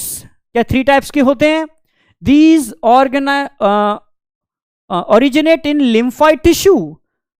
They scavenge damaged cell and cellular debris. They are produced in thyroid. ठीक है, सारे के सारे लिम्फोसाइट बोन मैरो में बनते हैं, बस टी लिम्फोसाइट का मैच्योरेशन थायराइड में, थाइमस में होता है, थायराइड में कुछ भी नहीं होता। तो थायराइड तो बिल्कुल गलत हो गया ये, ठीक है, थाइमस में होता है। भाई ये फैगोसाइटोसिस कौन करता है? ये लिम्फोसाइट, वो मैक्रोफेज करते हैं, ये मैक्रोफेज तो है नहीं, ठीक है। ये 3 टाइप के तो होते नहीं है, बताया था मैंने, अभी लिखा था साफ साफ। कितने टाइप के होते हैं? 4 टाइप के होते हैं, 4 टाइप के होते हैं। मेमोरी लिखे ही नहीं उन्होंने, तो ये भी गलत हो गया। पर ऑल लिम्फोसाइट का ओरिजिन लिम्फोइड टिश्यू में, इनका ओरिजिनेट इन लिम्फोइड टिश्यू, ठीक है भाई। बोन मैरो और thymus is a primary lymphoid tissue और रिमेनिंग आर सेकेंडरी, जो मैं आगे लिखाऊंगा, but it is a originate in lymphoid tissue. Second option आ जाएगा। एआईपीएमटी का क्वेश्चन है, short life immunity acquired from the mother to foetus. बिल्कुल सही है। क्रॉस प्लेसेंटा और through the mother milk to the infant is categorise. बताओ किस में रखोगे? अभी बताया मैंने example. Active immunity, passive immunity, cellular immunity या innate non specific? Passive immunity, natural passive immunity. The cellular barrier does not include, या आप ही बताओ सेलुलर बैरियर में कौन कौन नहीं आएगा? सेलुलर बैरियर में कौन नहीं आएगा भाई? सेलुलर बैरियर है, सेलुलर बैरियर है, सेलुलर बैरियर है, सेलुलर बैरियर नहीं है। स्किन एंड म्यूकस, ये फर्स्ट लाइन ऑफ डिफेंस में आते हैं। ओके, यहां तक मजा आया नहीं आया? कंसेप्ट क्लियर हुए नहीं हुए? ठीक है, बस एक चीज थोड़ी टिपिकल थी आज, मैं खुद कहूंगा, ठीक है, हर बच्चे के समझ में नहीं आएगी, जिनको समझ में ना आए वो दिमाग ना लगाएं। क्या? सेल मीडिएटेड इम्यूनिटी का सारा कंसेप्ट, ठीक है, वो बहुत हाई स्टैंडर्ड का कंसेप्ट था, ठीक है, पर कुछ बच्चों की वजह से मैंने, जो लगता है जिनको, ठीक है, जिनको ये ना कह पाए कि सर ऑनलाइन में क्वालिटी नहीं मिल रही, क्वालिटी आपको वो दे रहे हैं यार, ऑफलाइन में भी नहीं मिलेगी, ठीक है, बहुत कम, क्योंकि ऑफलाइन का मुझे पता है कि बहुत कम इतनी हाई क्वालिटी को मेंटेन करते हैं, ठीक है, बहुत कम, ठीक है, मतलब बहुत कम परसेंटेज है, मतलब रेयरली। कई बच्चे मैं खुद ही देखता हूँ जो बड़े बड़े ब्रांड से जुड़े हुए हैं, कह रहे हैं सर कुछ ना समझ में आया, ठीक है, क्योंकि हम लोगों ने जो क्रैश कोर्स यूट्यूब पे चलाया, वहीं बच्चे बोलते रहे कि 3-3 साल पढ़ लिए, पर फ्री क्रैश कोर्स में जो समझ में आ रहा है, सोचो इतने साल से नहीं, ड्रॉपर बच्चे हैं, और आपको तो हम बिल्कुल ऐसे पढ़ा रहे हैं, बिल्कुल बच्चों की तरह, बिल्कुल एक एक चीज समझा समझा के, रिवीजन करा करके, क्वेश्चन प्रैक्टिस करा करके। एनसीईआरटी भी लेंगे अभी, अगले वाले में एनसीईआरटी भी लेंगे आपकी, ठीक है, कल पूरी एनसीईआरटी मैं फिनिश करा दूंगा साथ में लेकर के, पर मैं लाइन टू लाइन नहीं पढ़ूंगा, समझ जाना, बता दूंगा क्या क्या चीज इंपॉर्टेंट है, हमने क्या क्या कवर कर ली, ठीक है, क्योंकि एनसीईआरटी का मैं एक पैरा करा पाता हूं और खुद सेल्फ आपको एक पैरा की स्टडी करने पड़ेगी, ठीक है, ये मेरा मतलब एक स्ट्रिक्टली होमवर्क है कि मेरे खत्म कराते हैं एनसीईआरटी का वो पैरा आप खुद रीड करोगे। 5 मिनट ज्यादा बोल दिए मैंने, उससे कम में फिनिश हो जाता है, बस चेक करना होता है कि क्या समझ में आया क्या नहीं आया, ठीक है। थैंक यू बेटा, ऑल द बेस्ट, मिलते हैं कल, ठीक है, सेम टाइम, और कल इम्यूनिटी हमारी एकदम फिनिश हो जाएगी, और नेक्स्ट क्लास के अंदर हम स्टार्ट करने वाले हैं कैंसर। बहुत खतरनाक है, बहुत इंटरेस्टिंग है और बहुत कंसेप्चुअल है, ठीक है। मिलते हैं नेक्स्ट क्लास में, ठीक है, बाय बेटा।